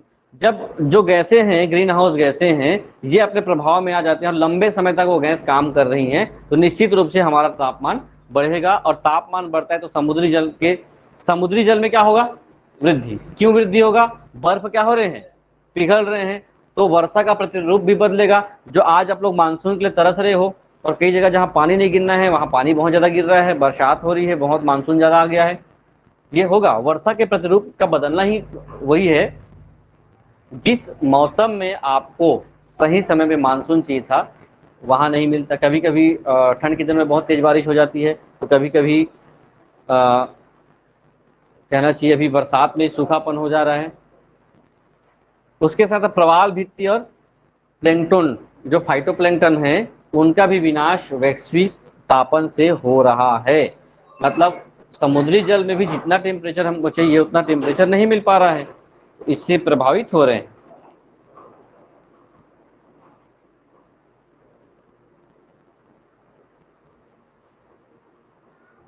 ये आंकड़े हैं 1880 से 2012 तक की अवधि में कितना टेम्परेचर बढ़ा, कितना डिग्री टेम्परेचर, एक दीर्घकालिक परिवर्तन है ना। अब बढ़ गया तो बढ़ गया, उसको कम करने के लिए 50 से 100 साल लगेंगे आपको टेम्परेचर को सुधारने के लिए। कहने का मतलब है आगे आने वाले 2026, 27, 28, 29, 30 में जब गर्मी का मौसम आएगा तो आपके लिए 45 या 48 से 50 डिग्री जब टेम्परेचर भले एक हफ्ते के लिए रहे वो आपको मिलेगा ही। तो आप तैयार रहिए उसको झेलने के लिए। और एकाएक अब नहीं हो पाएगा। पहले आप बिना पंखे बिना कूलर के सो जाते थे, और क्योंकि पेड़ भी कट रहे हैं और ये तो बहुत ज़्यादा बढ़ रही है। देखिए, आप या ग्रामीण क्षेत्र वाले के लोग या आप लोग इसके लिए कारक या उत्तरदायी नहीं हो, लेकिन आप लोग भोगी इसके हो। आप लोग ना ही पेड़ काटे हो, ना ही किसी प्रकार का हैवी प्रदूषण किए हो। ये कर रहे हैं, उद्योग में ये हो रहा है, उपभोक्तावादी शहरों में ये हो रहा है, और बड़े बड़े संस्थानों में। लेकिन उनके पास विकल्प एसी का है। उन लोग अपना घर में निकले, घर से निकले घर में एसी, ऑफिस गए तो ऑफिस में एसी, है ना, रास्ते में गए तो कार में एसी, क्या फर्क पड़ता है। लेकिन एक सामान्य परिवार या गांव या ग्रामीण क्षेत्र में जब धूप या गर्मी जब पड़ती है तो झुग्गी बस्ती में लगातार महामारी से और लगातार लू के प्रकोप से कई लोग मर जा रहे हैं। तो ये विडंबना है तापमान बढ़ने का, करते कोई और है, भोगते कोई और है। इसके लिए भी उत्तरदायी कारण वही जो उत्तरदायी कारण है जो इसके लिए है, जैसे कार्बन डाइऑक्साइड का बढ़ना, मीथेन गैस का बढ़ना, ओजोन, क्लोरोफ्लोरोकार्बन, ये सभी गैसें ग्रीन हाउस प्रभाव जो हैं उनमें ये वृद्धि करता है। इसीलिए इसको हम लोग महत्वपूर्ण उत्तरदायी कारक मानते हैं। ये पृथ्वी है, टेम्परेचर, ये इमेज बना दिया गया है, पृथ्वी में थर्मामीटर डाला गया है। इसको देखिए, इसका भाव समझिए कि कैसे होता है। ग्रीन हाउस गैस मुख्य रूप से जीवाश्म ईंधन के दहन से, अभी बता रहा हूँ बार बार मैं, उद्योगों से, मोटर गाड़ी से, धान के खेतों से, धान के खेतों से, बिल्कुल ध्यान रखेंगे। धान के खेत में अधिकतर पूछा जाता है कि पशु की चराई नहीं है, पशु की जुगाली हो गए। धान के खेत से सीधा सीधा CH4 उत्सर्जित होता है, मीथेन निकलता है। ये भी पूछा गया है, धान के खेत में क्या निकलता है, मीथेन। जब धान की खेती करते रहते हैं तो उसकी लद्दी से, क्योंकि 2.5 से 3 महीने नीचे में क्या रहता है, पानी भरा रहता है और लद्दी नुमा संरचना हो जाती है, केमिकल का उपयोग किया जाता है तो मीथेन गैस स्रावित होता है। और मीथेन बहुत ज़्यादा खतरनाक गैस, जहरीला गैस होता है। अभी कल फिर परसों, मैं रिसेंट एग्जाम्पल देता हूँ, एग्जाम्पल में समझिएगा। कल या परसों कोरबा और बलरामपुर 2 जगह पर कुएं में डूबने से कुछ लोगों की मौत हुई है। कारण ये था कि कुएं में उतरे, कुएं में उतरने के बाद, कुआं मतलब लद्दी, गटर मतलब लद्दी, नाली मतलब लद्दी, वहां पर जो बुझबुझापन होता है मिट्टी का और अन्य गैसों का, वो गैस बना लेता है। वही गैस मीथेन गैस होती है। मीथेन गैस इस मामले में सबसे जहरीली गैस होती है कि सामान्य व्यक्ति की नाक में 5 से 10 सेकंड भी चला जाए ना तो उसको मार सकती है, इंसान खत्म हो सकता है। तो कभी भी आप लोग बिल्कुल ध्यान रखेंगे, जो व्यक्ति नाली साफ कर रहा है या गटर सफाई कर रहा हो या कभी कभी टॉयलेट जो टंकी होती है उसको सफाई करने वाले लोग होते हैं, उन लोगों को आप अगर समान रूप से देखते हो तो उनको सजेस्ट करिए कि आप अपना नाक और मुंह पूरी तरीके से बांध के ही करें। कुआं झरवाया जाता है ना, साफ कर लद्दी को निकलवाया जाता है। कुआं साफ करवाने के लिए लोगों को उतारा जाता है तो उनको बिल्कुल ध्यान रखेंगे कि वो क्या हो, पहले तो ध्यान रखें कि वो स्वस्थ हों और नाक और मुंह को पूरी तरीके से बांध के वो चीजें करें, नहीं तो निश्चित है मरना। सबसे खतरनाक है कुआं और गटर की सफाई करना। कई लोग जो होते हैं, जो म्यूनसिपालिटी वाले जो मेंबर्स होते हैं, उन लोग शराब पी कर सब साफ सफाई करते हैं, क्योंकि उसमें एथिल अल्कोहल मेथिल अल्कोहल पहले से चला जा रहता है, ज्यादा असर नहीं करता। ठीक है, CH4। पशु जो होते हैं, वो पशु जो जुगाली का, चराई नहीं होता है, पशु जो जुगाली का चरने के बाद जो ऐसे ऐसे करते रहते हैं उसको जुगाली कहा जाता है। उस समय भोजन को खाते रहते हैं ना, वो भोजन को जुगाली करना कहलाता है। उस समय उसके द्वारा जो चबाया जाता है उस समय मीथेन गैस निकलता है। मीथेन गैस का वही स्रोत है। तो ध्यान रखेंगे इसको, रेफ्रिजरेटर से, एसी से तो निकलता ही है, नेचुरल ढंग से धान के खेत में और पशुओं की चराई या रेफ्रिजरेटर में ये मिलती है।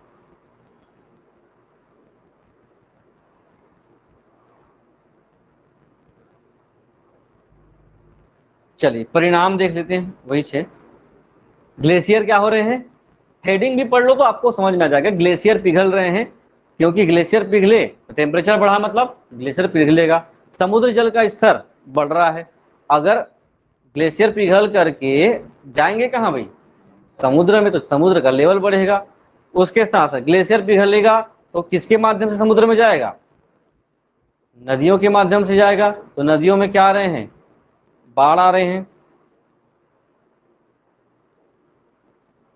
वर्षा के प्रतिरूप में परिवर्तन, मैं भी सभी पॉइंट को देखा हूं। वर्षा की अवधि में तो कहीं पहले बारिश हो रही है, कहीं बाद में बारिश हो रही है। हमारा जो इलाका है वो वृष्टि छाया तो ऑलरेडी है ही, साथ ही साथ ये पैटर्न में बदलाव, जलवायु परिवर्तन, इसी को कहा जाता है सीधा सीधा जलवायु का होना परिवर्तन। प्रवाल भित्ति, कोरल रीफ जो होते हैं, प्रवाल भित्ति होते हैं, ये भी संकट में पड़ गए, क्योंकि उनको एक सामान्य टेम्परेचर चाहिए रहता है। समुद्र का ऊपर का जल है वो टेम्परेचर बढ़ने से खत्म हो जाता है, गर्म हो जाता है, अंदर का जल ठंडा रहता है। तो ऊपर के जल में जितने भी प्रवाल भित्ति होते हैं घूमते रहते हैं, तो टेम्परेचर बढ़ने से उनको भी खत्म होने का खतरा ज्यादा रहता है। वैसे ही ये जो प्लैंक्टन्स हैं, प्लैंक्टन समुद्र जल में पाए जाने वाले क्या हैं, एक स्वपोषी हैं। स्वपोषी में हम लोग समुद्री जल में स्वपोषी इसी को मानते हैं, फाइटोप्लैंक्टन को। तो ये चीजें भी हैं, जैसे इसमें इकोसिस्टम में नीली व्हेल, समुद्री शेर, मछलियां, सी आर्चिन, ये सभी चीजें अब क्या हैं, फाइटोप्लैंक्टन का उपभोग करते थे, खाते थे। वो चीजें कमी हो जा रही, तो उसके अभाव में उन लोग भी मर जा रहे हैं। और उसके बाद प्रवसन, प्रवसन में वृद्धि, तापमान में बढ़ने से सागर का जल बढ़ गया, तो जो कोस्टल एरियाज हैं और द्वीप हैं वो डूब गए। अब डूब गए मतलब वहां के निवासी जो मूल रूप से स्थानीय थे उनको तो भागना पड़ेगा ना।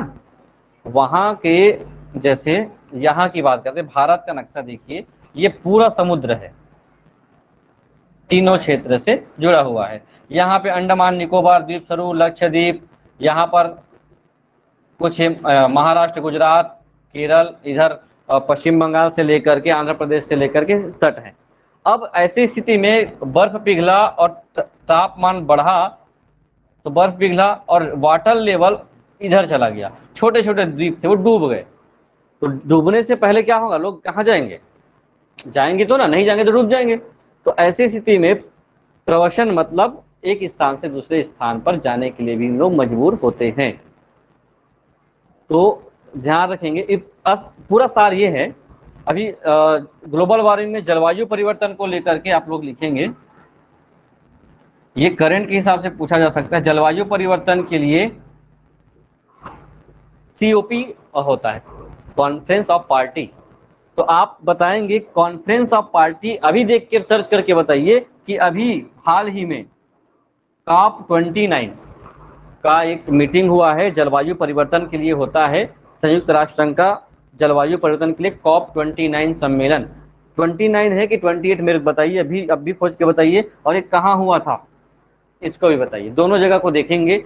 जलवायु परिवर्तन के लिए हर साल बड़े स्तर पे बुद्धिजीवी लोग, पर्यावरणविद लोग और देशों के राष्ट्राध्यक्ष लोग मिल करके कैसे हम लोग ग्लोबल वार्मिंग से निपटें, इसके लिए बैठकें हो रही हैं। और मेन मुद्दा होता है क्लाइमेट चेंज।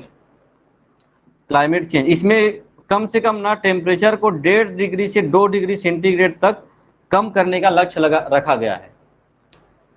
तो COP29 सर्च करके बताइए, जगह का नाम मैं भूल रहा हूं, और बाकू है ना, इंडोनेशिया, अजरबैजान के बाकू में हुआ था। अजरबैजान बाकू, नवंबर 2024 में ये 29 नंबर प्रस्तावित, 2-3 महीने में ये होगा। आप उसको पढ़ेंगे, केवल और केवल जलवायु परिवर्तन COP29 पढ़िए तो कॉप समझ में आ जाएगा। देखो कॉप मतलब होता है कॉन्फ्रेंस ऑफ पार्टीज। ये जो पार्टीज हैं अलग अलग लोगों के द्वारा मिल करके अलग राष्ट्राध्यक्षों का वो सम्मेलन होता है और मुख्य मुद्दा होता है ग्लोबल वार्मिंग और जलवायु परिवर्तन को लेकर काम करना। आप कॉप 28 अगर देखें तो ये नवंबर दिसंबर में भी हुआ था, 23 वाला। ये कहाँ हुआ था? हाँ, यूएई। आपका ध्यान यहाँ होना चाहिए बाकू को कि अभी होने वाला है, तो क्वेश्चन बनेगा तो ये जो हुआ था, ये हुआ था यूएई, संयुक्त अरब अमीरात, जिसका शहर था दुबई। माननीय प्रधानमंत्री जी गए थे वहां। 24 प्रस्तावित है।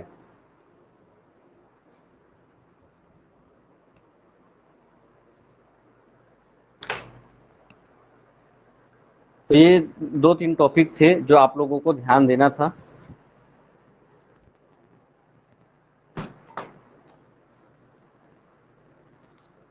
केमिस्ट्री का क्या टॉपिक बच गया है, मैं थोड़ा सा देखता हूँ।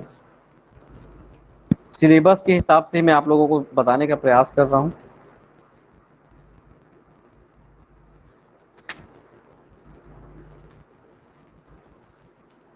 कार्बन की ऑक्साइड, हरित गृह प्रभाव और वैश्विक तापन।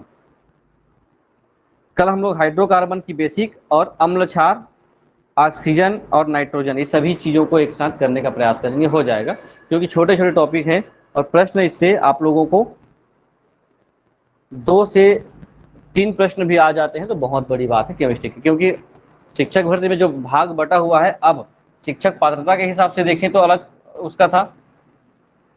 कितने नंबर का आएगा ये? 30 नंबर का आना है। 30 नंबर में 15 नंबर का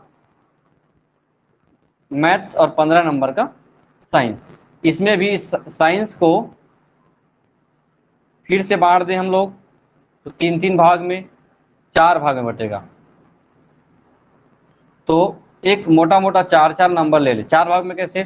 physics, chemistry, biology, science tech plus विज्ञान की पेडागोजी, ऐसा ये बटा हुआ है। 3 से 4 नंबर, 3 से 4। लेकिन नंबर मत देखिए, आप सिलेबस को कंप्लीट करने का प्रयास कीजिए, क्योंकि सभी तो 3-3 4-4 नंबर के आएंगे तो किसको आप छोड़ोगे? सबको पढ़ना पड़ेगा। ठीक, तो मैथ्स पढ़ते हैं थोड़ा। समांतर श्रेणी, गुणोत्तर श्रेणी के कुछ प्रश्न हैं। जो टॉपिक में दिया गया है, समांतर श्रेणी में n पदों का मान ज्ञात करना, nवा पद और n पदों का योगफल। बेसिक प्रश्न, उसके सूत्र मैं बता देता हूं ताकि आपको वो चीजें समझ में आ जाए।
चलिए, समांतर श्रेणी।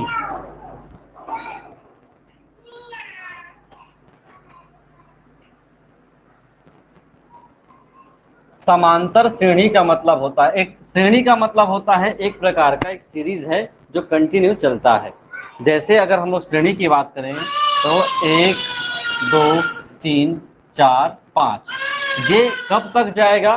जब तक हम लोग इसको लिखना चाहें तब तक ये जा सकता है। मतलब हम लोग इसको अनंत ना करके क्या कर दें, एक निश्चित संख्या n तक मान लेते हैं। कोई संख्या जहां तक हम लोग रखना चाहें वहां तक का। तो चुप कराओ भाई, बहुत रोता है। देखिए, शब्द पे जाइए, समान अंतर पे कोई सीरीज रखा हुआ है। यहां पर देखिए, 1 के बाद 2 है मतलब 2 के बाद 3 है मतलब 3 के बाद 4 है। क्या समझ में आ रहा है कि ये जो अंतर है सभी में हम लोग देख पा रहे हैं, एक एक का अंतर है ना, एक एक का अंतर है। तो एक प्रकार का ये क्या है, श्रेणी। अब ऐसे में आपको दो मामले में प्रश्न आते हैं। एक प्रश्न ये होता है कि आपको कोई संख्या दे दी जाती है और पूछा जाता है, मान के चलो 5 तक की संख्या है, तो अगर कोई सीरीज इस प्रकार से है 1 2 3 है, तो अरे चुप कराओ भाई, बच्चे लोग रोते हैं, डिस्टर्ब हो जाता है इधर। अंतर कितना, एक एक का अंतर। अब आपसे इसमें क्या पूछा जा सकता है, पहला तो इनका योग, जो हम लोग औसत वाले चीजों में किए थे या संख्या पद्धति में किए थे, उसमें और इसमें बहुत सारी चीजें उपयोग की जाएंगी। जैसे समझिए 1 2 3 4 5, 5 है तो इसमें दो कॉन्सेप्ट होता है श्रेणी में। एक होता है कोई भी पद का nवां पद ज्ञात करना, और दूसरा होता है n पदों का सम ज्ञात करना। दोनों के लिए अलग अलग सूत्र, मैं डायरेक्ट सूत्र से ही बनाऊंगा, दोनों के लिए अलग अलग सूत्र का उपयोग किया जाता है। कोई श्रेणी का nवां पद मतलब ये पहला पद है, दूसरा पद है, तीसरा पद है, चौथा पद है, पांचवा पद है, ये ऐसा पद कहलाता है। इसमें क्या क्या ध्यान रखना है, यहां जो एक लिखा हुआ है वो कौन सा पद हो गया, प्रथम पद। प्रथम पद को इस समांतर श्रेणी में हमेशा स्मॉल a के रूप में दर्शाया जाएगा, ये ध्यान रखेंगे। अगर मैं एक और लिख दूं, एक और संख्या लिख देता हूं, 2 4 6 8 10। अब देखिए, प्रथम पद 2, इसमें 2 हो जाएगा, इसका प्रथम पद 2 है और इस मामले में प्रथम पद 1 है। वैसे ही इसमें n पदों का योगफल या n पद ज्ञात करना होगा, तो a का बहुत महत्वपूर्ण रोल होता है क्योंकि इस फार्मूले में आएगा। दूसरा होता है पदों की संख्या। तो यहां पर अगर देखें, ये कुल मिला के कितने पद हैं, तो 1 2 3 4 5 6 पदों की संख्या, नंबर ऑफ फैक्ट कितने हैं, 6। तो n हमेशा किसको दर्शाएगा, पदों की संख्या को। उसके साथ साथ एक और आएगा, पदों के बीच अंतर। पदों के बीच अंतर, पदों के बीच अंतर मतलब डिफरेंस बिटवीन टू फैक्टर। तो यहां पर 2 और 4 के बीच अंतर निकालने के लिए हमको बाद वाली संख्या को पहले वाली संख्या से क्या करना पड़ता है, घटाना पड़ता है। तो अगर 4 में 2 घटाएं तो 2, फिर बाद वाली संख्या 6 है, उससे पहले वाली संख्या 4 है, फिर घटाए 2, 8 माइनस 6। सब में देखें तो सभी में सर्व पदों पर अंतर 2 है। इसमें सर्व पदों पर, सभी पदों का अंतर 1 1 है। तो ऐसे शब्दों के लिए यहां पर कहा जाता है सर्व पदों का अंतर मतलब सर्वांतर। सर्वांतर को डी मतलब डिफरेंस से दर्शाया जाएगा, और यहां पर डिफरेंस क्या हो जाएगा, डी। तो 3 चीजें ध्यान रखेंगे। अब ऐसे स्थिति में हमको अब काम क्या करना है, इसको थोड़ा थोड़ा लिखते भी जाएंगे। करना क्या है, 2 सूत्र याद करने हैं या समझने हैं। पहला सूत्र होता है nवां पद। बहुत सारे सीरीज आपको दे दी जाएगी और आपको कुछ कंडीशंस दिए जाएंगे कि ये पद कि शुरुआती अंक ये 5 है, 10 है, और इन दोनों के बीच या पूरे अंक के बीच का अंतर, अंतर मतलब सर्वांतर इतना है, सभी का अंतर मतलब सर्वांतर। तो इसके लिए अगर आपको nवां पद ज्ञात करना होगा, 10वां पद, nवां पद मतलब कोई 10वां पद बोल दे, 11वां पद बोल दे, मतलब पदों की संख्या, कौन से नंबर के पद का आपका मान बताना है। जैसे अगर हम लोग यहां लिख दे 3, 6, 9, 12, 15, 18। अब इसके लिए आप लोग बताएंगे ये जो होगा ये कौन सा पद है, पहला पद, प्रथम पद। तो a बराबर क्या हो जाएगा, 3। प्रश्न बोला गया है कि एक समांतर श्रेणी का प्रथम पद 3 है, ऐसा लिखा नहीं रहेगा, बस बोला जाएगा एक समांतर श्रेणी का प्रथम पद 3। ठीक है, एक समांतर श्रेणी का प्रथम पद 3 है तथा उनके बीच का जितने भी अंक हैं सर्वांतर 6 है, ये बोल दिया गया। तो आपको ये बताना है कि आगे मैं कौन से नंबर का, हो सकता है मैं इसमें 16वां नंबर का 16वां पद जो होगा उसका मान मैं पूछना चाह रहा हूं। मतलब ये हो गया पहला पद और 6 का अंतर है, मतलब ये कितना हो जाएगा, 9, फिर 6 का अंतर 15, फिर 6 का अंतर, ऐसे करते करते हमको 16वें नंबर तक पहुंचना है और उसका मान बताना है। क्लियर हो गया। तो आप गिनते कितने जाओगे, 16वां पद है तो 16 तक लिखोगे, 16 संख्या तक, 1, 3, 9, ऐसे, ये तो तीसरा पद है, ये दूसरा पद है। तो ऐसे करते करते आपको किसी पद का मान निकालना होगा। तो nवां पद का मतलब है कि आपको क्या करना पड़ेगा, a प्लस n-1 और d। जिस पद का मान निकालना होगा उसको हम लोग इस n की जगह रखेंगे और जो अंतर प्रश्न में बताया गया होगा उसको d मान करके ये रखेंगे। तो आप लोग इसको ध्यान रखें। उसके साथ साथ एक L कॉन्सेप्ट होता है, उसको भी लिख देते हैं। जैसे L कॉन्सेप्ट का मतलब है कि आपको अगर अंतिम पद दे दिया गया है ना, तो अंतिम पद दे दिया गया है तो आप L बराबर a प्लस n-1 d भी कर सकते हो, यही है। इसमें बीच का मान नहीं दिया गया, उसके माध्यम से आपको n निकालना है, अंतिम पद के माध्यम से आपको n निकालना होगा, तो आप इसके लिए ये उपयोग करें। क्वेश्चन से और क्लियर होगा, क्वेश्चन भी बताते जाऊंगा आप लोगों को, इसको थोड़ा ध्यान दीजिए। L बराबर लास्ट संख्या के लिए L उपयोग किया जाता है, इसमें भी लिख देता हूं। अंतिम संख्या का मतलब होता है, अंतिम संख्या को हमेशा L से दर्शाते हैं और इसके लिए फार्मूला ये उपयोग कर सकते हो। दो चीजें हैं।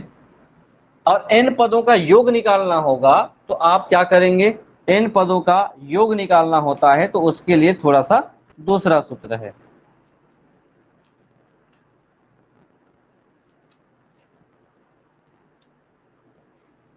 तो उसको भी मैं लिख देता हूं, n पदों का योगफल।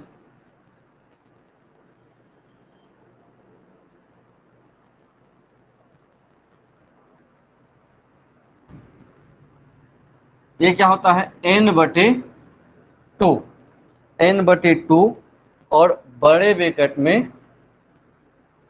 a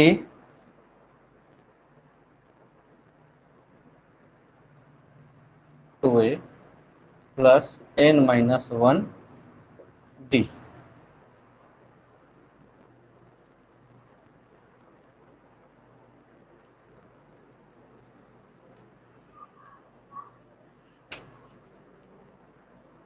या फिर या एक और होता है जो अधिकतर उपयोग किया जाता है, n/a कोष्टक में a प्लस l, n/2,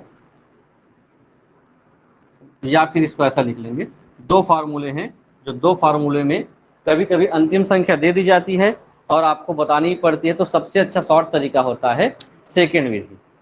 पहला विधि आपको याद ना आए तो दूसरा विधि का उपयोग कर सकते हैं, बशर्ते तब जब आपको अंतिम संख्या दी गई हो तब।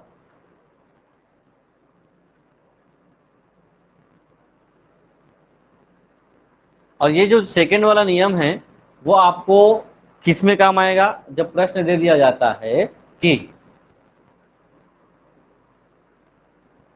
6 से लेकर 620 तक की संख्याओं का योग ज्ञात कीजिए। ठीक, 6 से लेकर 620 तक की संख्याओं का योग बताइए। देखिए, एक रूल्स होता है, अगर प्रथम संख्याओं का योग ज्ञात करना होता है तो a प्लस एन वाला सूत्र होता है ना, n प्लस 1/2 ये होता है।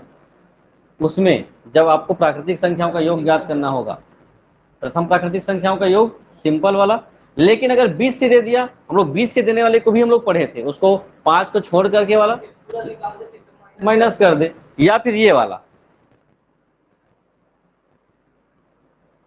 जो भी आपको सरल लगे, जैसा भी हो। उन प्रश्न करते हैं, इसको मैं हटा दूं, सूत्र बिल्कुल लिखें, क्योंकि बिना सूत्र के इसमें काम नहीं होने वाला है। और ये आपको बहुत सारे रीजनिंग मेथड वाले जो मैथ्स आते हैं, बड़े बड़े प्रश्न आते हैं, जिसको आराम से हल करने में मदद करेगा।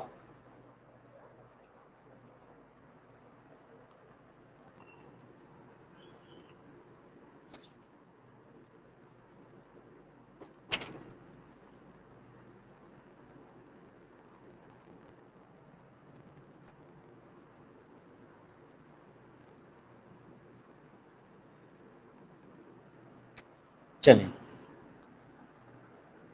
समांतर श्रेणी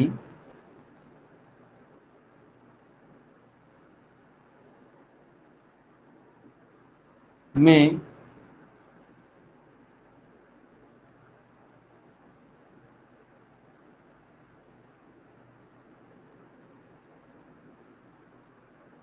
प्रथम पद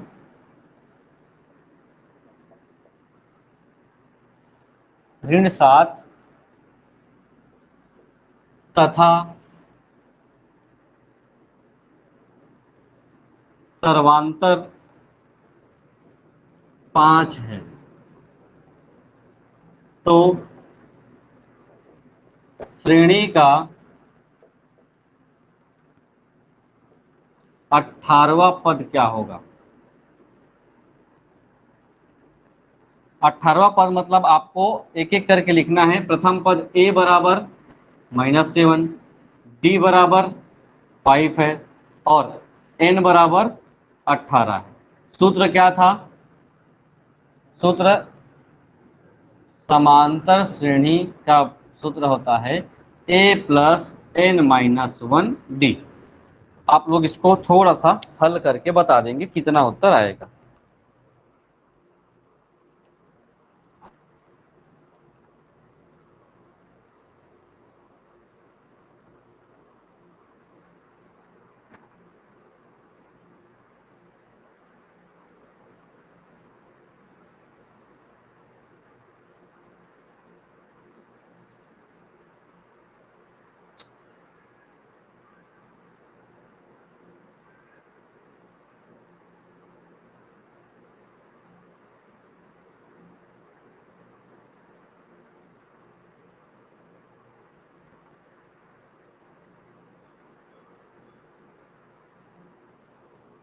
अगर माइनस का दिक्कत है तो मैं पहले क्वेश्चन में माइनस हटा देता हूं, तब भी चलेगा। माइनस में आ गया ना, आखिर उसको सीरीज तो बनाना नहीं है, आपको आंसर ही बताना है।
आ गया जी।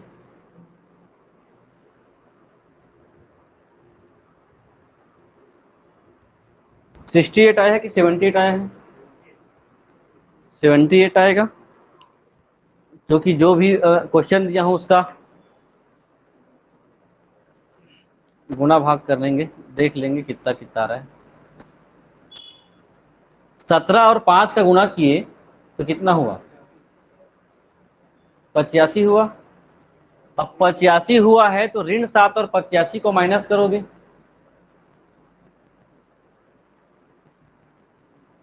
हो तो गया 78 आएगा, जो निशान बना ही देता हूँ भाई, ऐसे बोलने वाला काम नहीं चलेगा। ए का मान -7 प्लस एन का मतलब ही है कौन सा पद, 18वां पद का मान ज्ञात करना है, तो 18 - 1, और डी का मान यहाँ पे इंटू हमेशा रखेंगे, यहाँ प्लस रहेगा, इसको ध्यान रखेंगे क्योंकि हम लोग श्रेणी में आगे जा रहे हैं ना, उसके आगे वाला पद जा रहे हैं। तो 18वां पद को क्या होगा, तो 18वां पद में डी का मान हमको पता चल गया सर्वांतर -7 प्लस ये हो गया 17 और 5। पहले हमारा काम क्या रहता है, गुणा वाले को पहले प्रक्रिया करना है, 17 पंचे 85, और प्लस और माइनस है तो घटेगा, लेकिन चिन्ह कौन सा लगेगा, प्लस वाला चिन्ह लगेगा, तो ये हो जाएगा माइनस, हो जाएगा -7 में 85 घटाएंगे तो 78 आंसर आ जाएगा। ठीक है, मैं इसलिए थोड़ा सा ऐसे से शुरुआत करती हूँ, एकदम छोटे छोटे वाले से काम नहीं चलेगा, टाइम टाइम पास होता है ना आपसे, कॉन्सेप्ट समझो। चलिए, चारों का कमेंट्स आ गया, इनमें 4 लोग का 85 नहीं 78, 78 ही है आंसर ना। 4 आगे देखते हैं।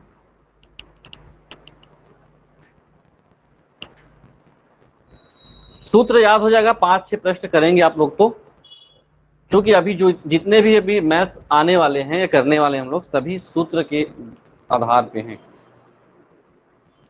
चलिए, प्रश्न थोड़ा सा लेवल बढ़ाते हैं। समांतर श्रेणी, मैं श्रेणी लिख रहा हूं अपना, समांतर श्रेणी √2 3√2 5√2 का 18वां पद क्या होगा। अब इसमें थोड़ा सा मेहनत क्या करना पड़ेगा, मैं बता रहा हूं प्रोसेस क्या है। प्रथम पद तो आपको मिल गया है डायरेक्ट, जो पहला पद होता है प्रथम पद है ना, फर्स्ट फर्स्ट ये है। उसके बाद डिफरेंस, डिफरेंस निकालना है, तो डिफरेंस निकालने के आपके तरीके क्या होने चाहिए, इसको इससे माइनस करोगे और इसको इससे माइनस करोगे, अंतर से माना चाहिए, मतलब जो अंतर आएगा वो आपके लिए सर्वांतर का या डिफरेंस का काम करेगा। फिर मिल गया, फिर सर्वांतर मिल गया, वो मिल गया।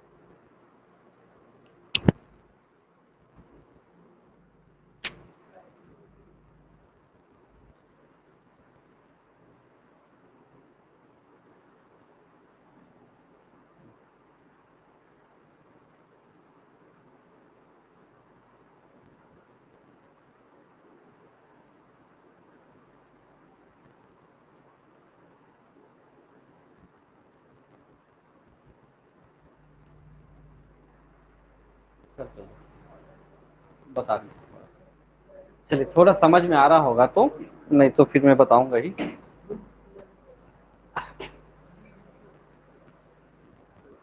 चलिए देखते हैं, आप बोर्ड साइड देख लीजिए, थोड़ा सा ध्यान दें, मोबाइल देख लीजिए एक बार। आप देखिए इस पूरे, बाकी सर मैम इधर देख लीजिए।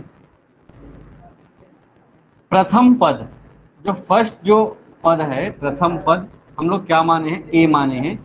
ए का मान हमको पहले से मिल गया है, उसके बाद एन की वैल्यू भी हमको मिल गई है कि 18 है। अब हमको निकालनी इसमें स्पेशली डी का मान निकालना है, तब सूत्र हमको उपयोग कर पाएंगे। तो डी का मतलब होता है इनके और इनके बीच का डिफरेंस, और इनके और इनके बीच का डिफरेंस। तो पहला चेक ये करते हैं 3√2 माइनस √2, मतलब 3 में 3 वर्गमूल 2, 3√2 में एक √2 कम करना है, तो कम करने से 2√2 हो जाएगा। 3 माइनस यहाँ कुछ नहीं मतलब 1 होता है, 3 में 2 हटाए 1, और वैसे ही 5 में 3 घटाएंगे तो 2 बचेगा ही। तो ये सर्व सिद्ध हो गया कि डी का मान √2 होगा। अब हम लोगों को समांतर श्रेणी निकालना है, तो a प्लस n माइनस 1 और d, a की वैल्यू कितनी है, a की वैल्यू √2 है, प्लस है n है 18 माइनस 1 इंटू d की वैल्यू लिख देता हूं मैं 2√2, √2 प्लस 18 माइनस 1 17 हो गया, यहाँ से इंटू हो जाएगा 2√2, ठीक। √2 यहाँ पे है ही, प्लस को सबसे लास्ट में जोड़ना, 17 इंटू 2 34, 34 √2, अब 34 √2 और एक √2 और ले लो, तो 35 √2 हो गया। थोड़ा सा हम लोग बेसिक एक एक प्रश्न को लेकर के हर टाइप के एक एक प्रश्न कर रहे हैं ना, ताकि समझ में आ जाए चीजें। एक कमेंट्स हैं, हाँ सही है, 35 √2।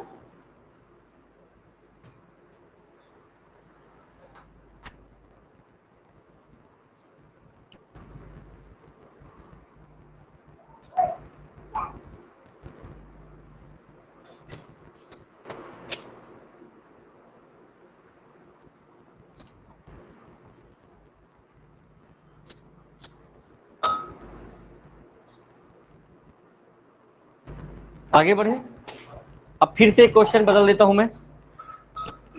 पहले वाले क्वेश्चन में किसी भी प्रकार की कुछ चीजें नहीं निकालनी थी, सीधा सूत्र में डालना था, तीनों चीजें दी गई थी, इसमें आपको डी निकालना अलग से पड़ गया।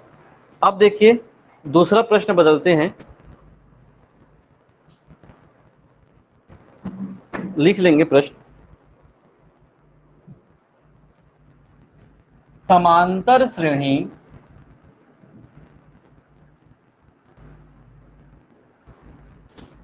फोर 9 14 19 में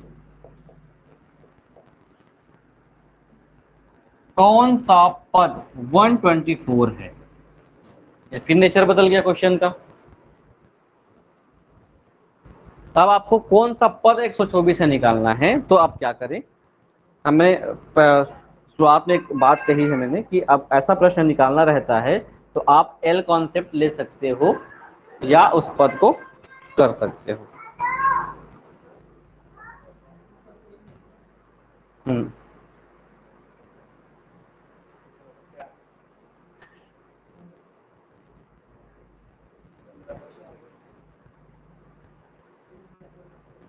एल को सामने रख दो और सेम सूत्र लिख दो। हमको अब निकालना है, देखिए फर्स्ट जो ए का मान है, प्रथम पद या फर्स्ट जो है प्रथम पद या ए की वैल्यू 4 दी गई है। दूसरी बात क्या करता है, डिफरेंस कितना है, तो डिफरेंस यहाँ दिया नहीं है, हमको क्या पता चल रहा है, दोनों का डिफरेंस 5 हो रहा है, इन दोनों का डिफरेंस 5 हो रहा है, इन दोनों का डिफरेंस 5 हो रहा है, तो d इज इक्वल टू 5। अब हमको n निकालना है, n नहीं पता है, लेकिन एक चीज पता है कि लास्ट जो पद है, अंतिम पद या कौन सा नंबर का पद 124 होगा बोल रहे हैं, तो l इज इक्वल टू 124। और हमने थोड़ा सा लिखा था l मतलब a plus n minus 1 d। निकालना है कौन सा पद, कौन से नंबर का पद 124 है, तो 124 को यहाँ लिख देंगे, a का मान है 4, n माइनस 1 मतलब n माइनस 1 यथावत रहेगा, 5 यहाँ आ जाएगा जी, ठीक। ये इधर चला जाएगा तो 120 हो जाएगा, इसका रोल खत्म, इधर ले जाते हैं, 5 एकम 5 माइनस, अभी नहीं ले जाते,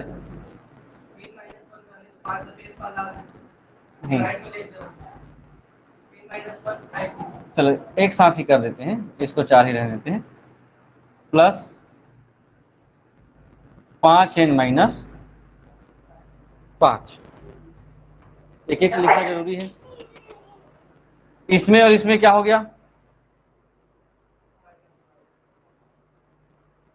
-1 हो गया तो जुड़ जाएगा उधर।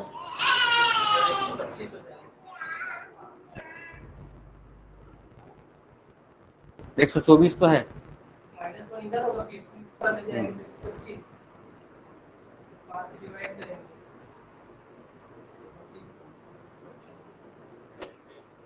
25 आएंगे सर। तो 4 पेपर आएंगे तो 120 हो जाएगी, 5 नीचे डिवाइड कर देंगे। चलो ठीक, ये 120 हो गया, यहीं से 5n-5, एक ही मतलब है, एक साथ भी ले जा सकते।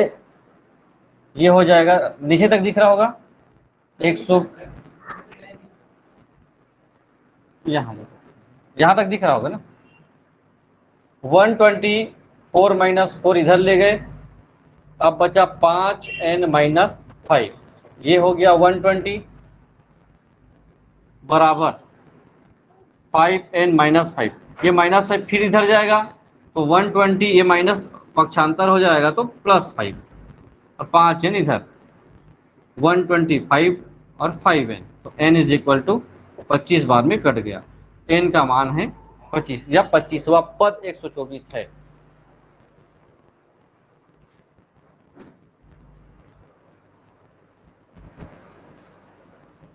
एक एक टुकड़ा ना लेकर के भाई वही दोनों को माइनस करेंगे तो -1 होगा ही, उधर जाएगा तो एक एक जुड़ जाएगा, 125 भी हो जाएगा। 3 तरीके हैं इसके, शुरू से 120 कर दो, या कैलकुलेशन इसी साइड जो बराबर है इसी के साइड जितना छोटा हो सके करने के बाद उसको ट्रांसफर मारो, क्योंकि अभी हाँ तभी हो जाता, यहाँ से ही हो जाएगा। ये दोनों को हम लोग कर लेते -1, इधर जोड़ दिए तो 124 और एक 125, अलग अलग दो बार ट्रांसफर करने की आवश्यकता नहीं है, बनेगा। चलो एक प्रश्न और,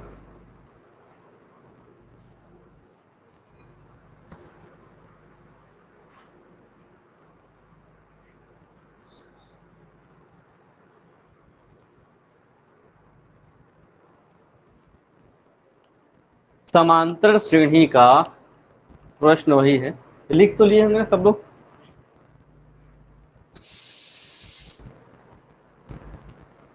प्रश्न सेम है, आंकड़े बदल रहा हूं क्योंकि आपको अब बनाने हैं। समांतर श्रेणी -1, 3, 7, 11 में कौन सा पद 95 है?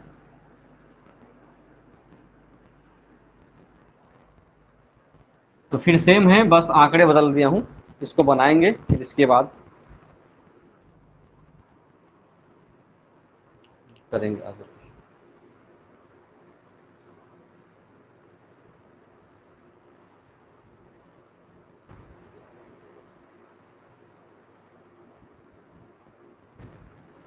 समांतर श्रेणी -1, 3, 7, 11। अब इसमें आपको प्रथम पद ए तो मिल गया है, लेकिन आपको डिफरेंस नहीं मिला है, सर्वांतर नहीं मिला है। सर्वांतर के लिए आप प्रयास कीजिए क्या है, आप सीधा उत्तर बताइए भाई इसका।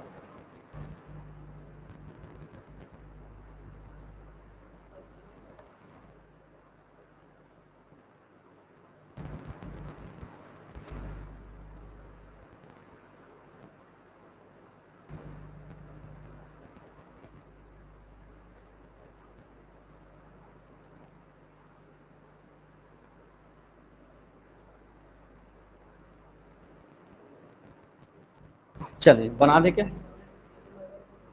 25 आ रहा है सबका, उसका भी 25 आया था, इसका भी 25 आएगा। प्रथम पद -1 यहां ले लिए,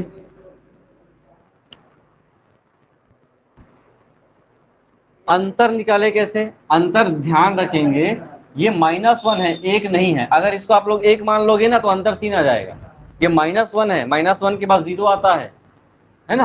आप अगर देखें इस प्रकार से कोई चीजें लिखी जाती हैं। ये कौन सी संख्या है? पूर्णांक संख्या। और पूर्णांक संख्या में हमेशा अंतर देखिए, इसको बस छोड़ा जाता है 1 2 3 4, 4 का अंतर है। फिर उसके बाद 5 6 7, हाँ 4 5 6 7। फिर इधर से गिन लेते हैं हम लोग, इसमें भी 4 का अंतर, तो अंतर बराबर या डिफरेंस बराबर क्या हो गया? 4। निकालना हमको n है और अंतिम संख्या हम लोग क्या मान लेते हैं? 95। अब देखिए 95 मतलब a plus n minus 1 D. इस जगह लिख देते हैं 95। a का मान कितना है भाई? -1 प्लस ये हो गया n माइनस 1 और d का मान हो गया 4। फिर इधर लिख देता हूं मैं 95 is equal to -1 plus bracket में आ जाएगा 4n माइनस 4 एकम 4। 95 बराबर -1 प्लस 4n माइनस 4। तो देखिए ये माइनस और ये माइनस जुड़ करके क्या हो जाएगा? जुड़ेगा, तो ये हो जाएगा -5 प्लस 4n। 95 है इधर। अब मैं संख्या वाले हिस्से को इस तरफ ले आता हूं तो ये हो जाएगा +5 और ये 4n का यही रहेगा। ये हो जाएगा 100 और ये हो जाएगा 4n। तो n is equal to 100/4, 4 25, 4 to the 10 4, फिर हासिल बचेगा 5 टाइम में चला जाएगा।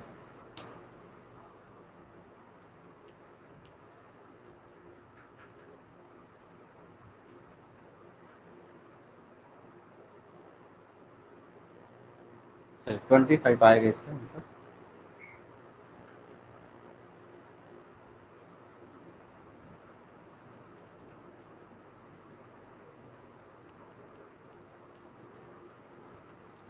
अभी का जो ट्रेंड चल रहा है इसमें क्वेश्चन पूछने का, वो है कि कौन सा पद शून्य है, ये भी पूछा जा सकता है। या हम लोग अगर रिवर्स जाते हैं तो कैसे प्रश्न होगा। तो एक प्रश्न बनाएंगे, ये हो गया।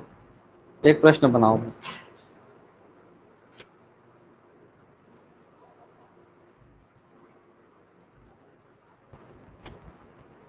समांतर श्रेणी, क्वेश्चन में फिर वही लिखता हूं।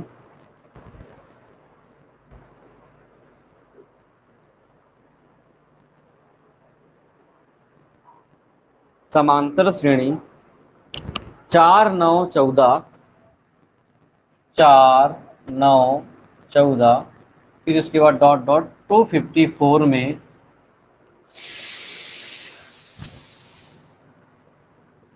254 के अंत से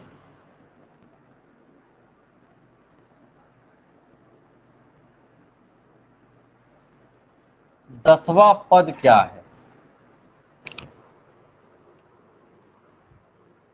समांतर श्रेणी 4 9 14 254 के अंत से दसवां पद क्या है।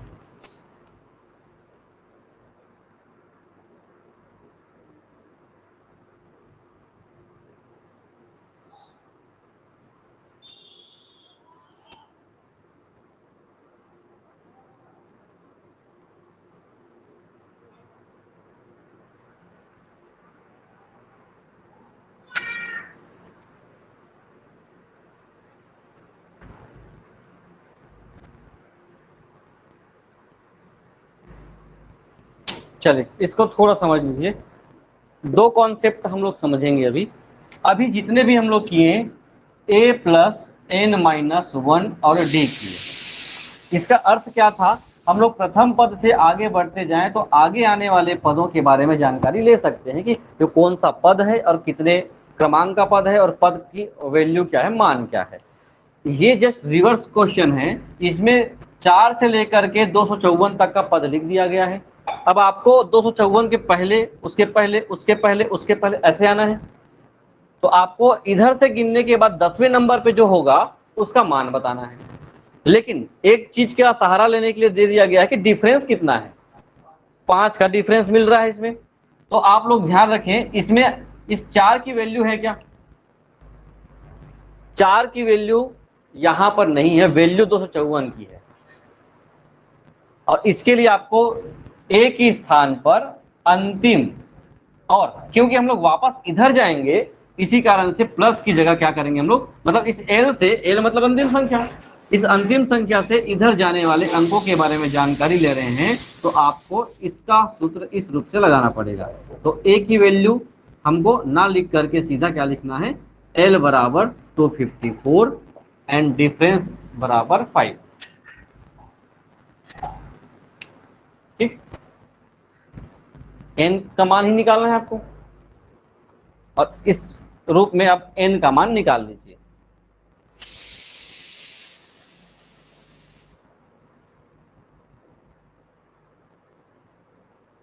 एन का नहीं, कौन से नंबर के पद का मान क्या है, एन तो दिया है ना, एन लिख देता हूं 10, एन नहीं निकालना है, एन का मान तो दिया है 10, उस 10वें पद में कौन सा अंक लिखा हुआ है ये बताना है।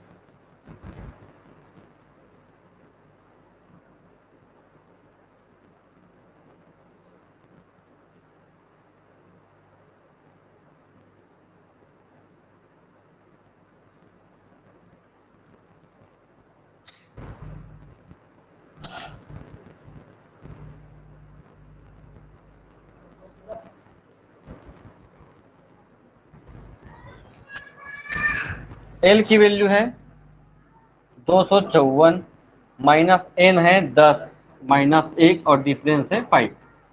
254 माइनस 9 इंटू 5, 254 माइनस 9 5 जा 45, तो आपका आंसर आ जाएगा 209। ठीक, अब इसमें और बड़े प्रश्न, एडवांस प्रश्न हम लोग करेंगे कल। ये कॉन्सेप्ट समझ में आना, जब भी अगर उल्टा पूछ दे तो रिवर्स जाना है, तो एक ही स्थान पर आपको एल लिखना है, क्योंकि आपको ए को आधार मान करके जा रहे थे आगे, तो आपको एल को आधार मान के रिवर्स आना होगा। कल हम लोग करेंगे हाइड्रोकार्बन का बेसिक और अम्ल क्षार, वो केमिस्ट्री लगभग खत्म कर लेंगे, और समांतर श्रेणी के बड़े प्रश्न, उसके योगफल के प्रश्न।